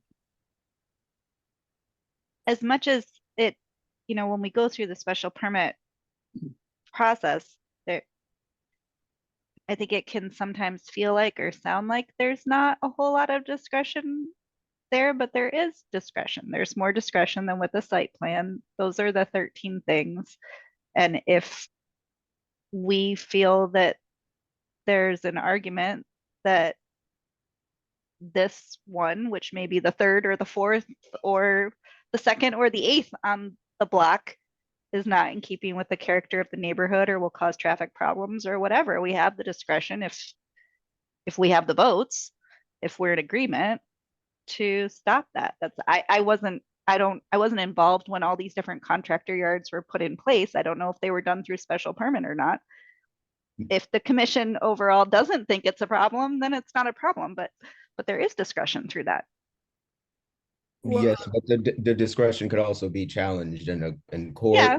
And so I that's- would like to have more teeth in the special permits to avoid getting sued.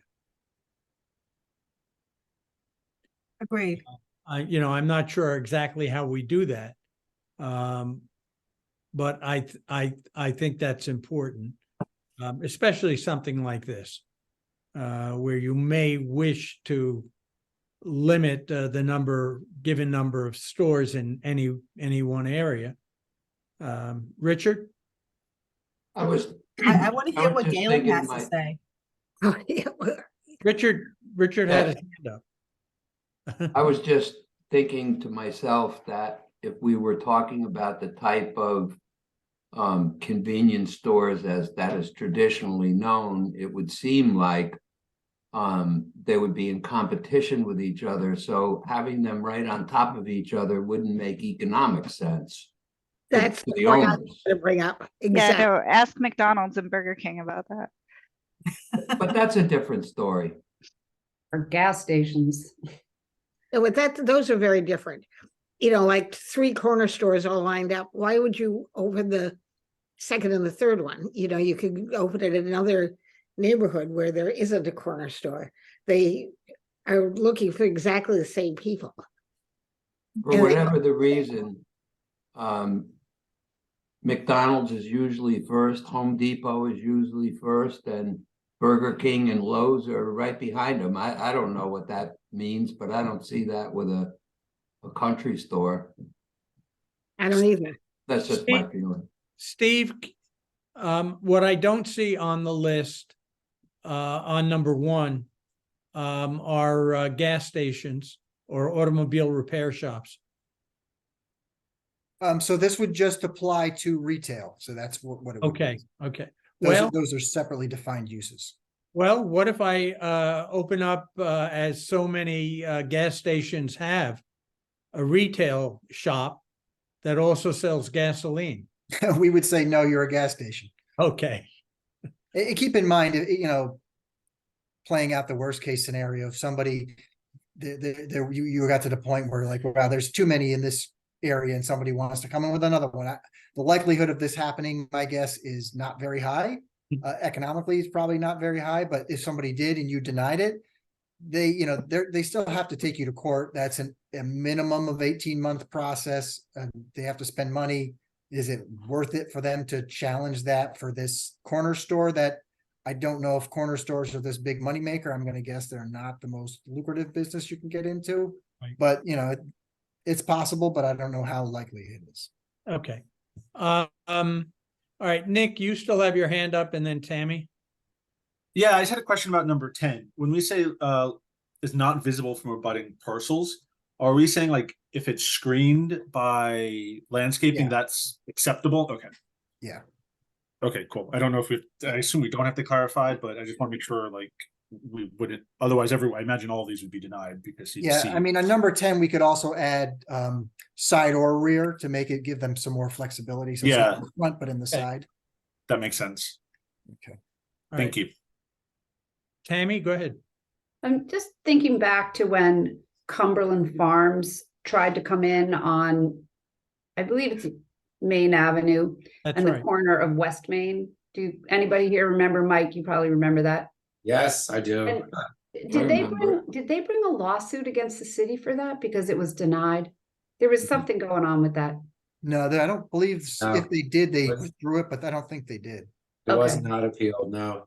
But so what I wouldn't want to have happen to any neighborhood in Norwalk is to say have a Cumberland Farms type business or a big 7-Eleven, a big chain end up in one of these neighborhoods. But I don't think, correct me if I'm wrong, Steve, would they not fit the definition of retail because they would be something else, categorized as something else? Yeah, but they're limited to the building footprint coverage and the impervious surface coverage as well. So they can't just, for them, the model, the footprint with the parking, they're not going to get none of those stores are near the size of any of these houses. Right, so it wouldn't be economically feasible, so that would kind of eliminate them from going into a more residential area. Yeah, and I mean, and you think about those businesses always want to be located on the main roads. Right, They need the traffic. They're more destination a lot of times than they are just, drive by. right, okay. Brian, go ahead. Oh, just quickly to Mr. Rowena's point that he brought up earlier, he discussed putting a couple apartments or anything. Is there a number that the commission's comfortable with on this? Is it 2? Is it 3? Like, kind of just to give us. 25, 30. Richard. That's what I heard Dick say earlier. Richard, you have your hand up, so maybe you can comment on that as well as whatever else. Well, what, am I on? I can't, for something's over my face, I can't see. We hear you. You're on. Okay. What I was thinking about was, you know, and my question I wanted to ask with my hand raised, which is, will lead into my answer to this is, I'm presuming these corner stores are limited to one lot, right? They couldn't buy 2 houses and make it much bigger. That's a good question. That's why that goes back to condition number 6. So maybe number 6 or. Well, something. that's what I was thinking, you know, when I looked at this, the same standards as a single family house that, you know, we probably mean when we say a corner lot, we're talking about one lot. And if that's the case, a 2,500 square foot total house would lend itself to a decent sized store on the first floor. And then, you know, 1,000 square feet maybe upstairs. And I think that's okay for 2 apartments, 500 square feet each, but that's what I was thinking about, 2 apartments above. Yeah, I would say the only reason I would say max it at 2 is because keep in mind you're in a single family residential zone, so you allow a single family house plus an accessory apartment. So in essence, you would be taking the single family zone and making it a multifamily use. So I mean, it might be more consistent with the regulations to max it at 2. Yes, I would think that. The only reason I was thinking about that was because most of the country stores, as I said, that I'm aware of, are corner stores, I mean, you know, close at 3 o'clock. So having the ability to have a couple of apartments that would help defray the overhead, you know, would keep those hours that way, which I think would be less of an impact on the neighborhood. Yeah, and the question you raised it was, which the scenario I didn't really think about, and which is it likely or not, but could somebody buy 3 lots and then put up a big retail? I mean, that's why you Well, might. I thought about that when they were saying 7-Eleven. I thought, geez, you know. Yeah, so maybe something like number 6 might be a good idea. Right. I agree. And now that says footprint, so that's just like the first floor area. Right. But Oh, the footprint. Yeah, okay. That's sorry. fair. That's fair. but they could, let's say, purchase the adjacent lot to create more parking. And then they still would not exceed the 2,500 footprint of the structure. Right, yeah, they could still do that. But we do have a parking maximum, so we can always check on that too to make, I think it's a 10% above what your minimum is. I'll verify. But even just thinking off the top of my head, there's a store on Grandview. And if, you know, a lot of people, when they're commuting to work, they'll stop in for coffee or breakfast sandwich. And, you know, sometimes people will park on the street, on the sidewalk. And so I'm just saying, maybe it wouldn't be the worst idea of a person buying an adjacent property just so that there could be more parking, and then they could have it located at the rear to make it more feasible. Yeah, another way to handle that, if you were really concerned about that, would have it be something like the use can't be on a lot that's greater than the maximum lot size in the zone. So if it was a 1 acre lot size, they can't be on a 1.5 acre lot, then you don't get the bigger footprint. That's a good idea. Steve, it's probably worth the staff redrafting this and giving it back to us redrafted. Okay, well, we'll incorporate some of this. It also allows us to move on. Okay. Next item is North 7. Or actually, we got. or is it the No, we second still half, have the bed and B&B. breakfast? Yep, that's right here. Okay.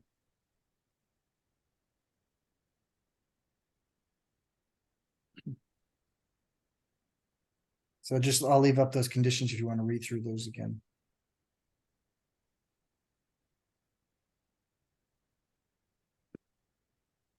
There were a couple, these were basically conditions we cleaned up from the last time we had talked about this. There were two things we kind of wanted some input on, number 3 and number 4. The kind of question about the bed and breakfast capping the number of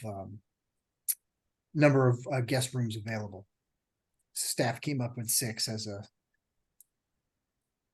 recommendation to start the discussion.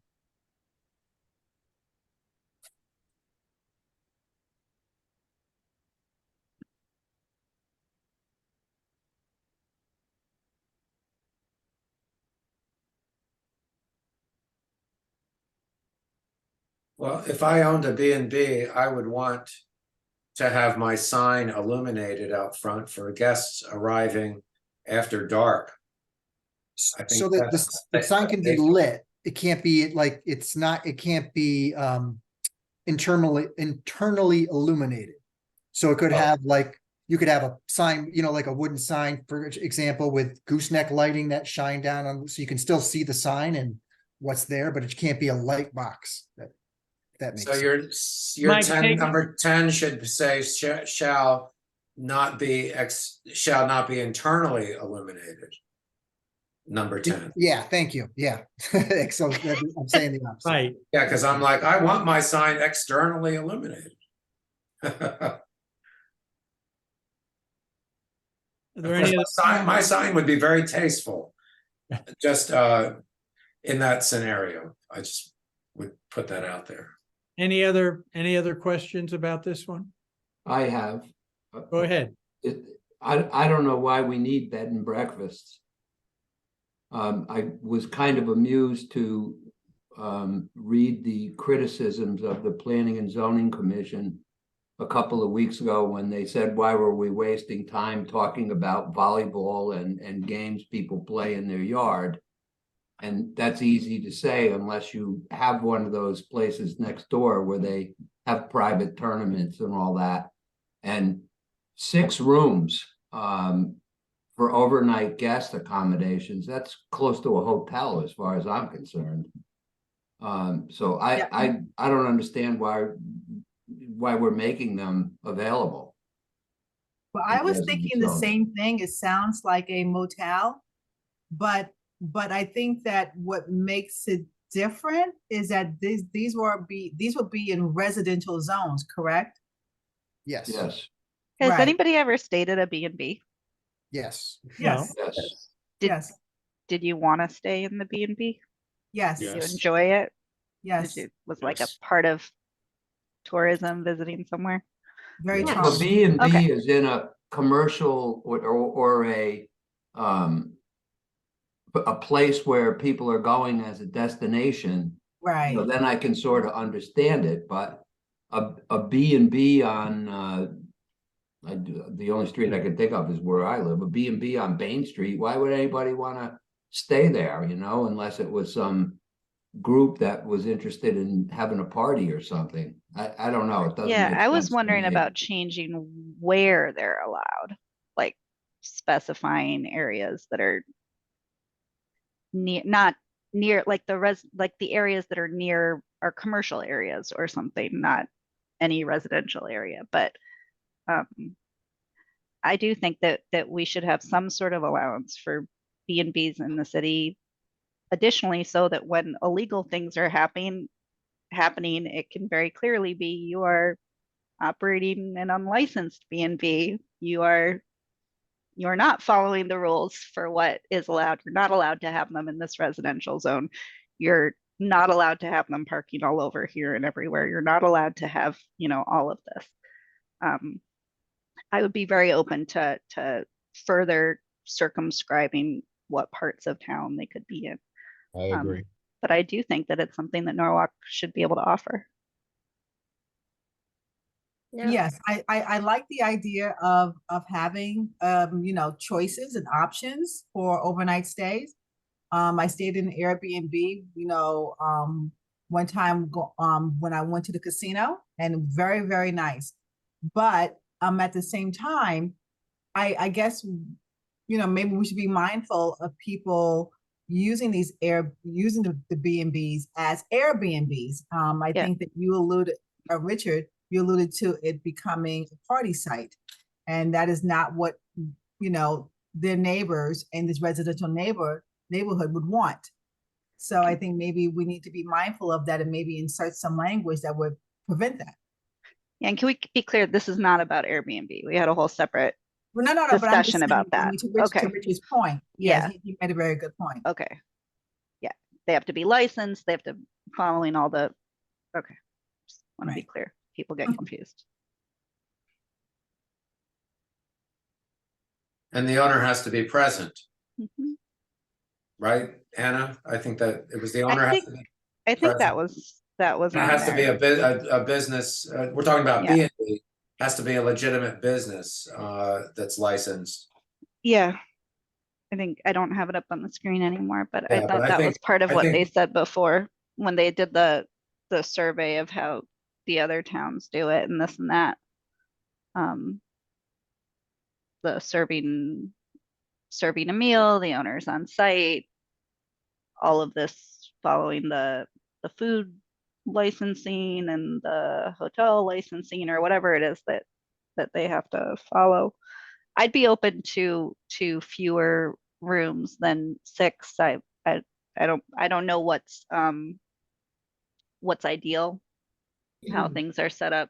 I don't have the comparison from other towns in front of me from last time. And if the commission as a whole, if I'm the only person here that thinks it's a good idea for us to have something on the books about this, I'm not going to fight to the death, but Richard, I agree with you. Richard, Anna. you have your hand up? No, I like Mike, I forgot to take it down. Oh, okay. Go ahead, Mike. I agree with Anna, in terms of this definition is good, right? Anna, is that what you were just saying? And allowing them in the city. I mean, isn't that the point you were just making? Because I agree with this. I think they should be allowed somewhere in the city in a smart way and also used to enforce when people are doing things they shouldn't be doing because Yeah. we have a rule about what this looks like. Makes Galen? sense. Galen, go ahead. I was going to say, I agree that we should allow B&Bs. I've stayed in B&Bs when I've traveled, and frequently they're just in residential neighborhoods. And there's like 4 or 5 rooms, and they serve breakfast. And it's a pleasant place to stay when you're traveling. Keep in mind, it is also special permit proposed. I believe Yep. that's the case, and you would have discretion if and then neighbors have the ability to come out and speak and voice their concerns. You can attach conditions if you thought it was a good idea, but felt constraints were appropriate. So there's discretion on your part, whether A, to approve it, or B, to approve it under what circumstances.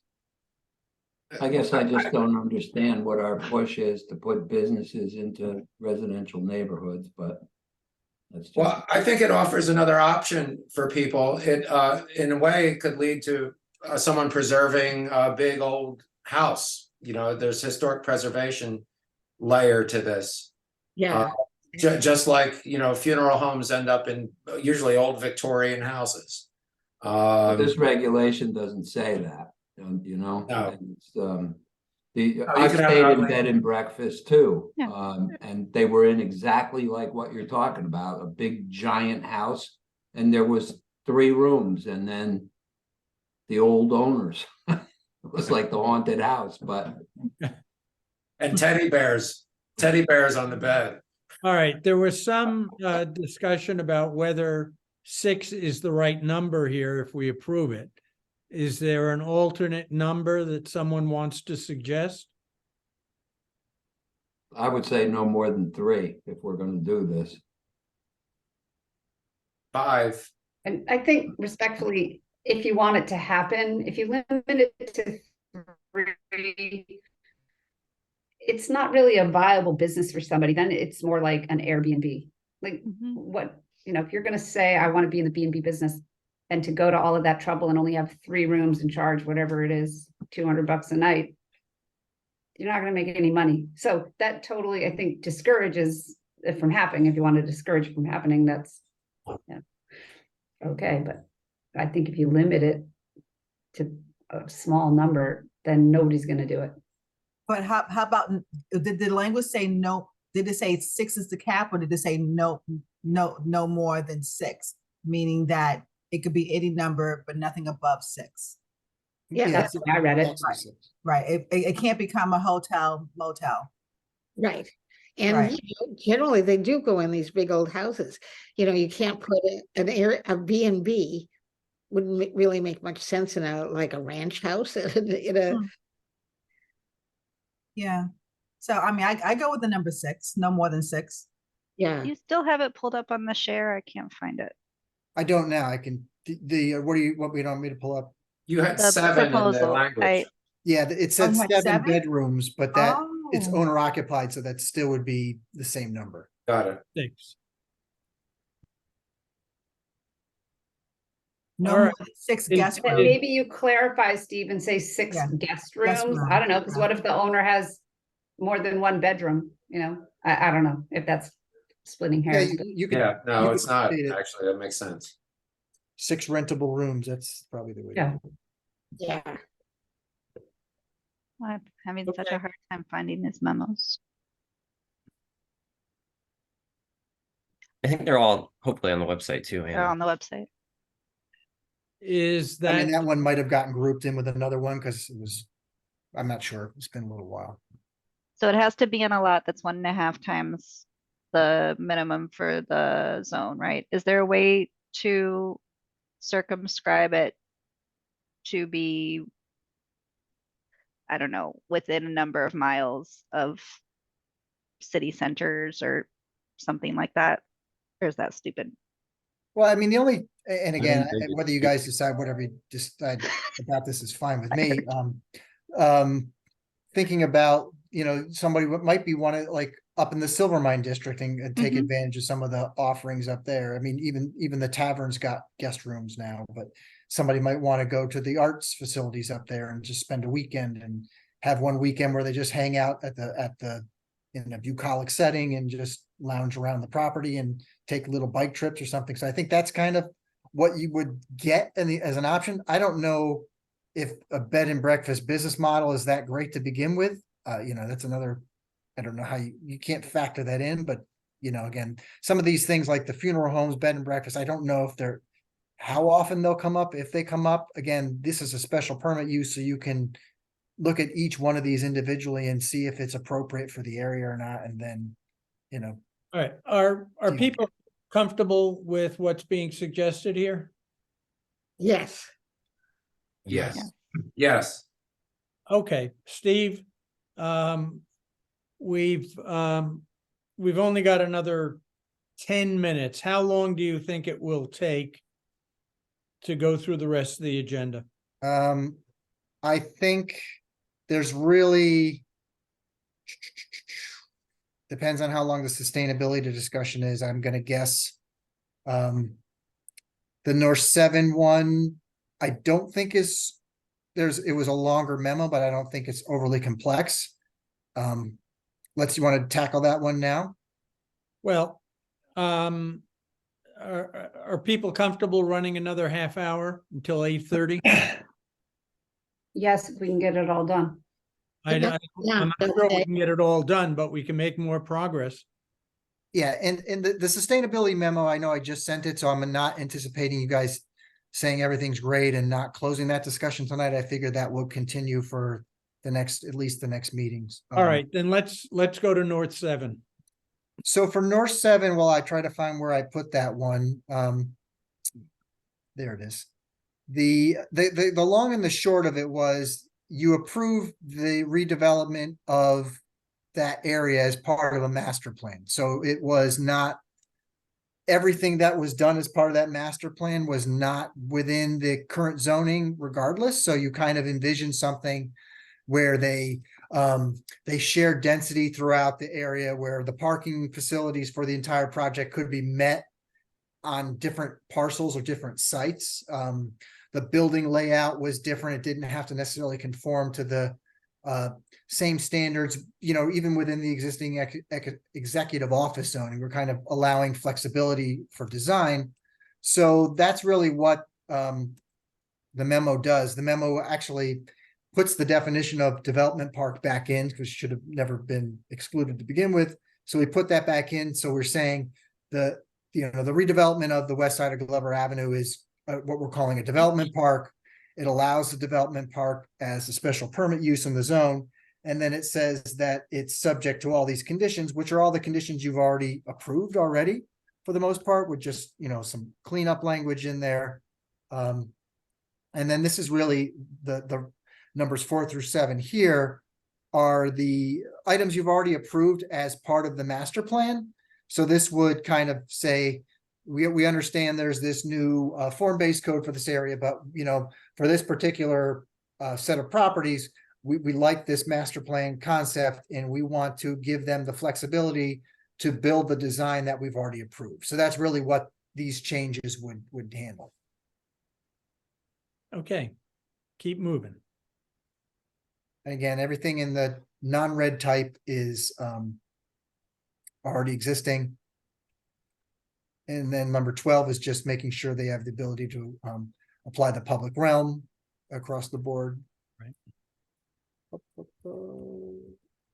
This was allowing, so we have the different frontage types for the zones. As you recall, as part of their plan where the plaza area is, they have envision these kind of areas where they'll have retail or service or some kind of food industry on the side. So they want to have this frontage type be allowed. So that's really just expanding it to 2 more zones. So I don't think there's really any impact to that. Here's some just visuals of what that actually looks like in practice. Steve, before you go further on, can you just go back to the sidewalk and having the building as close to the sidewalk as possible? When the people came for the YMCA building, we were talking about green space for dogs. And to me, with this term of having the building so close to the sidewalk, it doesn't allow for a lot of buffer. Or do we have written somewhere else that the sidewalk has to be 15 feet? If it's above however many story building, 6 stories, 5, 4, 3, whatever you want to say. These buildings are massive, and I think we should have as much sidewalk, and if we can get some green space in, it would be good. Yeah, so along within the within the urban core areas, so like West Ave, Wall, South Norwalk, where we've been approving a lot of things by the train station, there is I can't remember the number. It might even be up to 15-foot wide sidewalk. So that is the idea that the buildings, a big walkability factor is having those buildings close to the street. So you have that kind of sense of safety and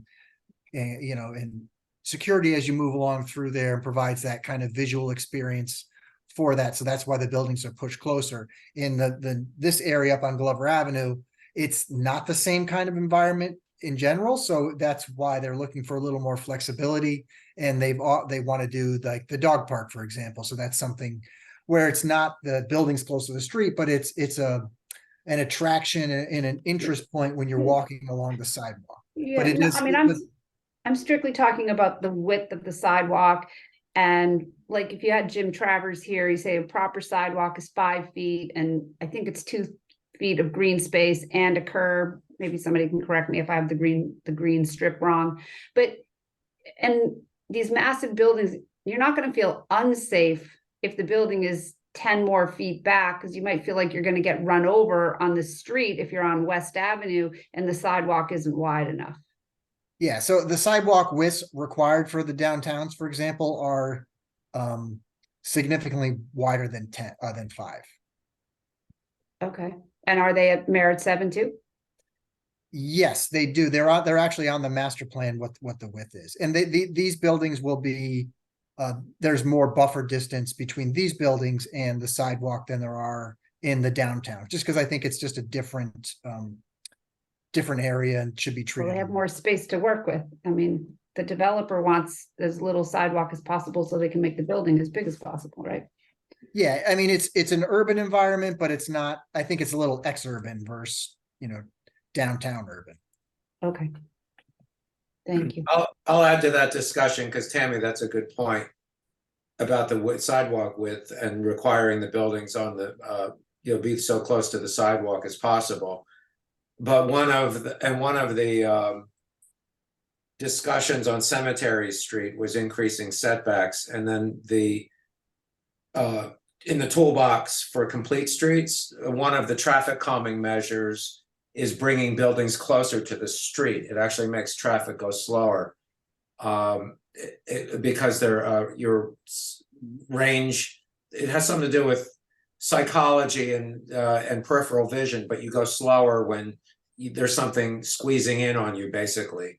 And so there's a road safety factor as well as a good urban design factor for keeping buildings as close to the sidewalk as possible. Just thought I'd bring that up in this. I know you seem skeptical, but Steve, Try Fifth Avenue, New York City, Madison Avenue. I don't think it slows the traffic down, but anyway, I know we're not New York City, but still, I respectfully disagree with that, Mike. all right. Well, Steve, it's Not not you, me. but that. is It's there in the anything more NACTO. to see on this? So The only other thing that's on that memo, and I think it's kind of a non-issue, but I'll bring it up just to show you, was that, the concern about, and I'm not sure why this wasn't allowed to begin with, but within the CD4, 5 and 5W, not allowing parks. So why wouldn't we allow a park in those zones regardless? So it makes sense to just lump that back in. As you recall, with the master plan, they did, there's a park that has to get constructed. So why not just allow a park? Okay, That was the last bit on that memo. okay. The Merit 7 edits? That's the Merit 7 edits in total. Okay, then the memo from Walmart? Brian, you have that one? Yeah, I could pull that up. And I could be quick on this one, since there's not really like a request of you from either us or Walmart. Walmart just kind of brought up different things that they were kind of worried about with the proposed regulations, specifically the CD4C, soon to be named the CD3C, which is along the Route 1 corridor and Main Ave. So they were just kind of worried about like the functionality of bringing structures closer to the street, only allowing them to front on a certain percent, certain lot widths. Sort of staff's position is we understand that it's a change for Walmart, but we think it's a good change for the city in terms of bringing, again, this concept of bringing structures closer to the street. It removes those large asphalt parking lots that go all up and down Route 1, and really make for a not really good experience either walking or driving. So well, our position is kind of, we think the proposed regulations are satisfactory in terms of hopefully leading to better development patterns throughout the corridor in Norwalk. I mean, I could go on and on about why Well, large. that's all right, lots are- but it basically makes them pre-existing non-conforming. It doesn't Exactly. interfere with their business. They can continue business as they have in the past. Exactly. So it's really only if a Walmart was coming in and purchasing a lot and saying, we're going to start from scratch. And then we'd say, okay, then you need to build the building closer to the street and do all of the rules that we set out. But if they were just buying an existing building and going in, then they could continue business as usual. aren't they expanding at their other location after closing down the Connecticut Avenue one? I can check. I think they were looking at moving into some of the like neighboring storefronts there. Yeah, it's a rumor, but I thought it was, and I know there's obviously no application, but their concern might have been that we would put these requirements in their expanded one up on Main Avenue, which is right by the town, on the town line, basically with Wilton, or not, a little shy of it, but it's right on that Route 7, above the. Well, everybody knows where it is. I don't have to tell you. Where it is. But Brian, anyway, let me just finish. I'm sorry that this was a great memo to read, And so thank you, Brian, for putting it together, because I followed it and I read it very carefully. And I especially like your comment at the top of page 4. This pattern exists because we allow it to exist. This doesn't happen in our neighboring communities because they don't allow it. And I thought, well, that's honest and blunt and to the point. And so I couldn't agree with you more on arguing this this debate at point by point with them. Thank you. I think I give Steve credit. I let Steve be the blunt guy, so I think he added in for that. It's not on the agenda. Steve, I don't know if you want to talk about the Conservation Commission letter now or just hold it for our next meeting. Hold on, Lou, are you closing this piece? I think Tammy has something on this memo. No, I didn't realize there was any further comment. Sure. Thank you, Nick. And if you had your hand up, go ahead. No, go ahead. Go ahead. Okay. After you. So I too thought this was a great memo in that it was real life, a store, everybody knows what it looks like.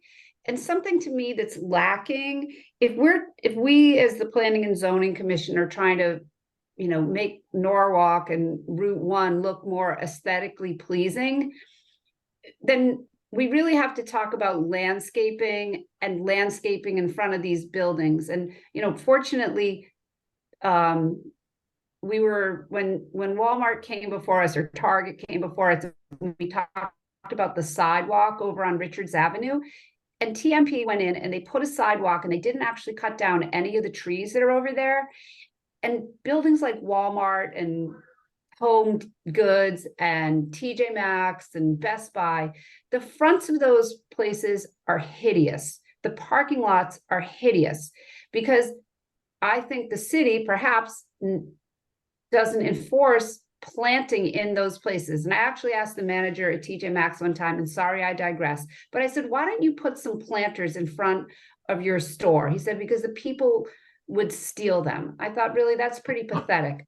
But a little bit of landscaping goes a long way to making something look better. We're not going to change the parking lot in front of a supermarket to make people go around and park in the back and think it's a better experience. So why don't we enforce more vigorous landscaping of these monolithic properties? So, I mean, 2 things on that. One, the complete streets plan will help address that. The development parcel concept can help address that. One thing that does happen now, which I think is pretty, there's 2 things with it. So if you approved one of these 3 years ago, there's an existing landscaping plan that gets approved as part of any application. What happens a lot of times is that they go in afterwards, and then we talked about this, they lollipop the trees or they take the trees down, or DOT sometimes takes the trees down too, which is a problem. One thing I'd like to do if I had time and money would be to scan these landscape plans in and then really kind of have like GIS accurate data on the landscaping plan so we knew what was there. So that way, if something changed, we have a reference to go back and then kind of bring up an enforcement action and make them replant that. Because technically, if you approve something on a landscape plan as part of an application, they're not allowed to take that down without your approval. Yeah, I think that would be great. I know you can't go retroactive, but if you look at the bowling alley across the street, that's one massive piece of asphalt. Talk about global warming in a heat desert. Yeah. But anyway, okay, thank you. May I quickly just add something to that, unless somebody else had their hand up? I can't see. No, go ahead. Sorry, just an example of what Tammy was just talking about, or Steve, I mean, and Tammy, but on a small scale. But it was the liquor store it's a liquor store now. It was a diner for years on the corner of Taylor and Connecticut Avenue across from Utopia. They cut down the 2 trees that were required when the use changed from diner to liquor store, because I remember when that was approved, they were required to put in 2 street trees. Well, they cut them down so they could park, the employees could park on the grass that they drive over the sidewalk, and they park right in front of the building, and they cut the 2 trees down that the town required to do it. And it looks horrible. They're killing the grass, and it's just a bad place to park and dangerous. And they just did it, you know, anyway, that's the kind of thing that an enforcement action would fix. And now you've inspired me to make a complaint about that, but it just was a pet peeve of mine because I was so happy when those trees were planted in a very ugly part of our neighborhood. Anyway, thank you. Go ahead, Nick. Brian, can we go to the parking section? I think this is an important thing just for, I'm sure folks have read this, but just to bring back up. We've talked a lot about parking and what it does and you know, the negative effects of having too much parking. And here we have Walmart even saying the requirements are requiring too much parking. So just take note of that. And I think Brian did a really good job of laying out all of this. You have something from, you know, the National Realtors Association and other organizations on here that over parking is a real thing and people are forced into parking, creating more parking than they actually even want or think they even need because of our regulations, and it does have a lot of negative impacts. So I thought this was a really important part of this, and if this is something to consider, Steve and Brian, about changing the requirement on Route 1 accordingly, like I'm totally down for that as part of the rewrite.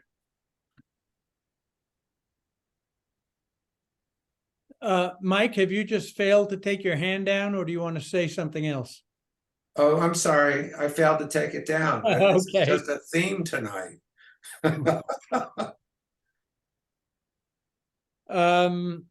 Okay, is there anything else on this? I guess the only question, just for Mr. Cantor's point, would you want, is the parking standard would be something you'd have to decide tonight, but if you want to revisit it, we can. That's a really easy amendment if you wanted to look at that standard again. Well, I think we'd like you to look at it and come back to us with your best judgment on that, and then we'll revisit it. Okay, that's easy. Now, by the way, I agree with what Nick said, so yes. Mike. the earlier question I asked, I don't know if there's time for the sustainability discussion, or if you want to discuss the Conservation Commission letter, or if you want to hold both of those. Let's hold them both. Well, I want to see what Steve has to say in turn. We said we'd run till 8:30. It's only 8:09. You changed it from 8 to 8:30. I mean, I think what we could do is just introduce it and then see if anybody had any kind of first reactions to things. It's really two parts to that memo. The first one, let me pull it up just so everybody can see what we're talking about.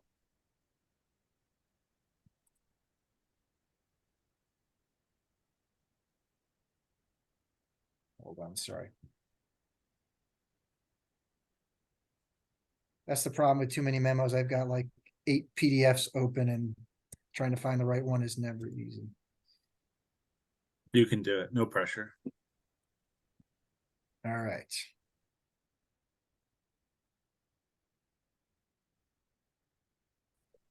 So the first part, and these are, you know, what you're seeing here is the existing special permit and existing site plan criteria. And it's the same text in both sections. And this does play into what the Conservation Commission, one of their points that they raised about the criteria that we've established of 25,000 square feet, and just kind of not spending too much time on that, but just to kind of visualize that for everybody, that's kind of the size of you might have like a Walgreens or a large CVS. It's about 25,000 square feet. So staff's not married to that footprint. If you felt that was too much, you're happy to look at that. But what this section's doing, and then I am not looking for any kind of answer on this by any means tonight, because I think staff wants to research it a little more and get a little more perspective on it, is with the idea that if you have these projects that are over a certain size, that they need to conform to some kind of performance standard. And we've offered up several different avenues that they can pursue. There's a lot of these different rating agencies where they could meet different their different standards. We're not actually requiring them to apply to these rating agencies and get the actual certificate or metrics from them, because that can be costly and time consuming for them to do that. But there are professionals, there are architects that are certified in this kind of work that can state that the proposed project meets these criteria and would be eligible for scoring. So I think that's what we're looking for, like some kind of letter from them as opposed to, you know, a plaque from Green Globes or something like that. So again, I want to get what everybody kind of thinks about this as a concept, and we're looking to get some more feedback. I actually want to talk to Steve Clockey from Conservation Commission, because this is kind of his field of expertise, to see what he thinks about it. You know, again, this is just draft language to kind of start the discussion. I love the direction. All right, Steve, let's talk briefly about the calendar. Okay, did you want to, before we do that, Mr. Chairman, did you want to look at any, the EVTZ stuff were changes to the point calculations, and we added some criteria. I think overall, it stiffens it up a little bit, provides a few more options that weren't in there now. And I think tries to, you know, we've had a couple of exercises now with projects. So I think what we did was try to, you know, make it a little more usable. But again, we don't have to go into any of these tonight. But happy to answer any questions about that. Galen has a question, it looks like. Yeah. My question is, I noticed that the green roofs and the blue roofs got more points than the solar on roofs. And I wonder why that is. You know, So- for the area covered by solars versus green roof, blue roof. We can adjust that. I mean, one thing to keep in mind, and maybe this doesn't answer your question. Projects over a certain size, and I think that number was 25,000 square feet, whether it was a parking lot or a building, is required to do solar as a percent of their roof in the regulation draft as it sits. Again, that's a percent we could look at again, but I have no issue with making them all the same standard if that's what you're recommending. I just didn't understand why the green roof and the blue roof would get more points. You know, that doesn't do more for the environment than the solar does it? I mean, I wouldn't think so. Well, I think it was because in certain circumstances, you're going to be required to do solar anyways. So we're not going to give you points for it because we're already telling you you have to do it.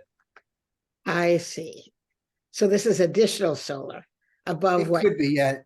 Again, I think we're not, some of this is not an exact science, the things we're talking about now. These are, you know, the point system has got a little bit of ambiguity built into it. So that it's not gonna, I don't think it'll ever be 100% set in stone or be perfect, but I think it's trying to, you know, move in a little more positive direction. Did this get run by, or did you use what the neighborhood association, the East Norwalk neighborhood association had previously asked for or suggested in terms of this point system? I'd have to go back to see if there were specifics that they asked for. I'll go back and look. I don't recall. I thought they had some suggestions, or did, in revising this, was there any consultation with that group? They've looked at it a No, lot. again, I sent this to Diane Cece today to comment on. Like, again, I knew we were Okay. not going to take action tonight.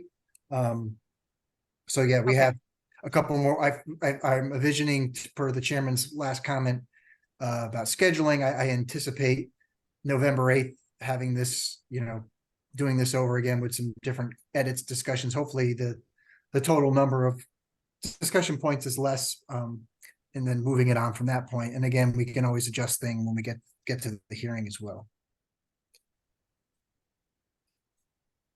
Okay, so Steve, do you want to talk about the calendar? Certainly. So we talked a little bit last time about scheduling and, you know, trying to get this on the, you know, to a resolution, looking at early December. You have a scheduled meeting on your calendar for December 6th. That's one of your normal meetings. We don't know if we're going to need one public hearing for this or two public hearings. Brian and I talked about this and came up with the idea of holding hearings potentially on December 5th and 6th. And, obviously those would probably be in person in the community room. And then obviously more than likely you guys won't take any action at the conclusion of the hearings, but then you could come back a week later or 2 weeks later and then discuss and then, vote on any modifications that, you've thought about based on the public testimony and any other things you've thought about based on the hearing. So that's what we're floating out there as a recommendation. We do have to we have to refer this out, and we have a 35-day window. So ideally we'd like to ship the edits out next week. Just to give you a little update on where the consultant is, we had asked them to put the additional single-family zone back into the mix, which they've done. And we're sending them, we thought it would probably be beneficial for the public in terms of clarifying things to fix the use table per the edits you've already kind of discussed already. So the use table with the limitations that'll be up on the website, probably not till the end of next week, will be reflect what you've already just considered over the last few months. And then the text, individual articles that are mostly just text, they'll have red line comments in there so the public can see the other changes in a red line version. But then the use table will be, because I think that's the most visual aspect of things, so they can see permitted, not permitted, special permit use, and then they'll know what those limitations are. I think that's a pretty clear way to do it. And then we'll also have the edits table posted as well, so they can see on page 63, we changed this sentence to read this way. So there'll be a couple different ways that it can be tracked. I know you said the use table you think maybe end of next week. Is that the same time frame for the red line version, or essentially the draft that the public would be responding to at the public hearing? Are we also talking about end of next week? Yeah, I think before that, I think we'd have our goal would be to have the red line version. And what we could do, in case the other table from the consultant took a couple more days or something, we could have our marked up table in a red line version. It just wouldn't be as clean, but at least they would see the edits. So either way, we would have everything up there by the date we referred it out. That's our goal. I like that. And what about the explainer of the change to how the community districts are enumerated? Yeah, Brian is going to have I haven't talked to him about this yet, but he's going to put together a memo with the new map. The new map is done. I just don't want to post it until we have everything up there, because I think it would just be more confusing that way. So we'll have a memo explaining the changes to the map. And I'll edit the first page of the website to explain the changes and how people can find them. But the new map will be there, and there'll be a document that explains the addition of the new zone and the change in the nomenclature. Yeah, I'm sorry, I couldn't find the right word. I meant like the information sheet. Like you have an information sheet right now for the zoning map and Vulcan height standards or whatever.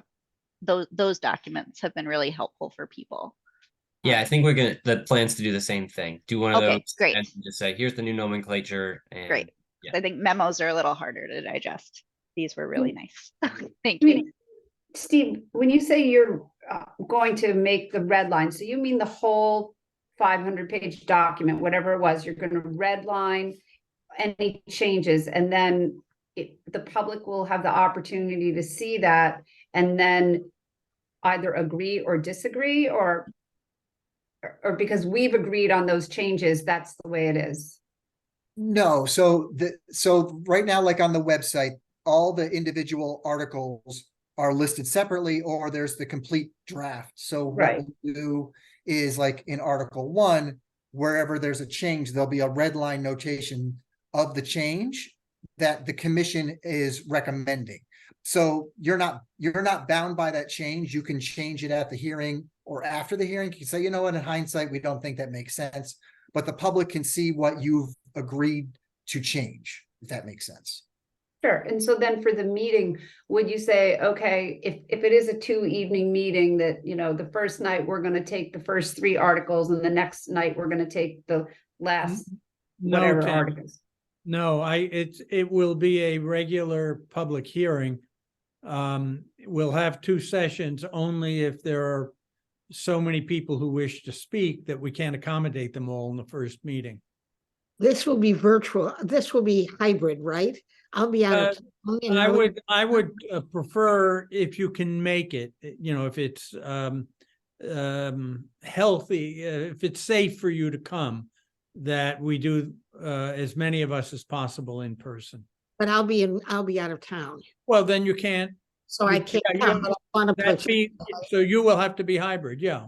Okay, I just want to be sure there would be the hybrid option. Yeah, it'll be the same setup in the community room as we've done for the last couple. Okay, good. So then, Community room accommodate more people than the council chambers? Yeah, a lot more. Oh, okay, okay. Okay, so piggybacking off what Galen said, I'm going to be out of town too. I'll be out of town. I'll be here for the 5th, but out of town for the 6th.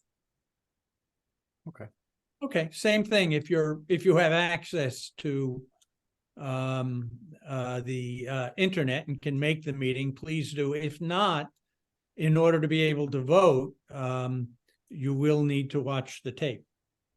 Right, right. Thank you. I call it a tape. It's no longer a tape. I don't know what the proper language is. Right. Mike? I think I can log in from my phone. So Oh, okay. Okay. but yeah, by the time I get there, I should be able to log in on the phone. Good. Go ahead, Mike. The rest of December, then, is it a meeting on the 13th and 20th? No, we only have December. You only had one schedule to begin with. You only did December was your light month.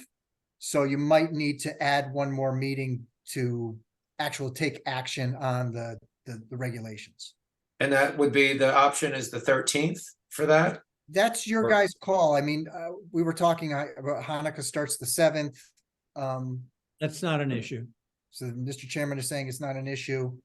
So you have those 2 weeks after that to circle back.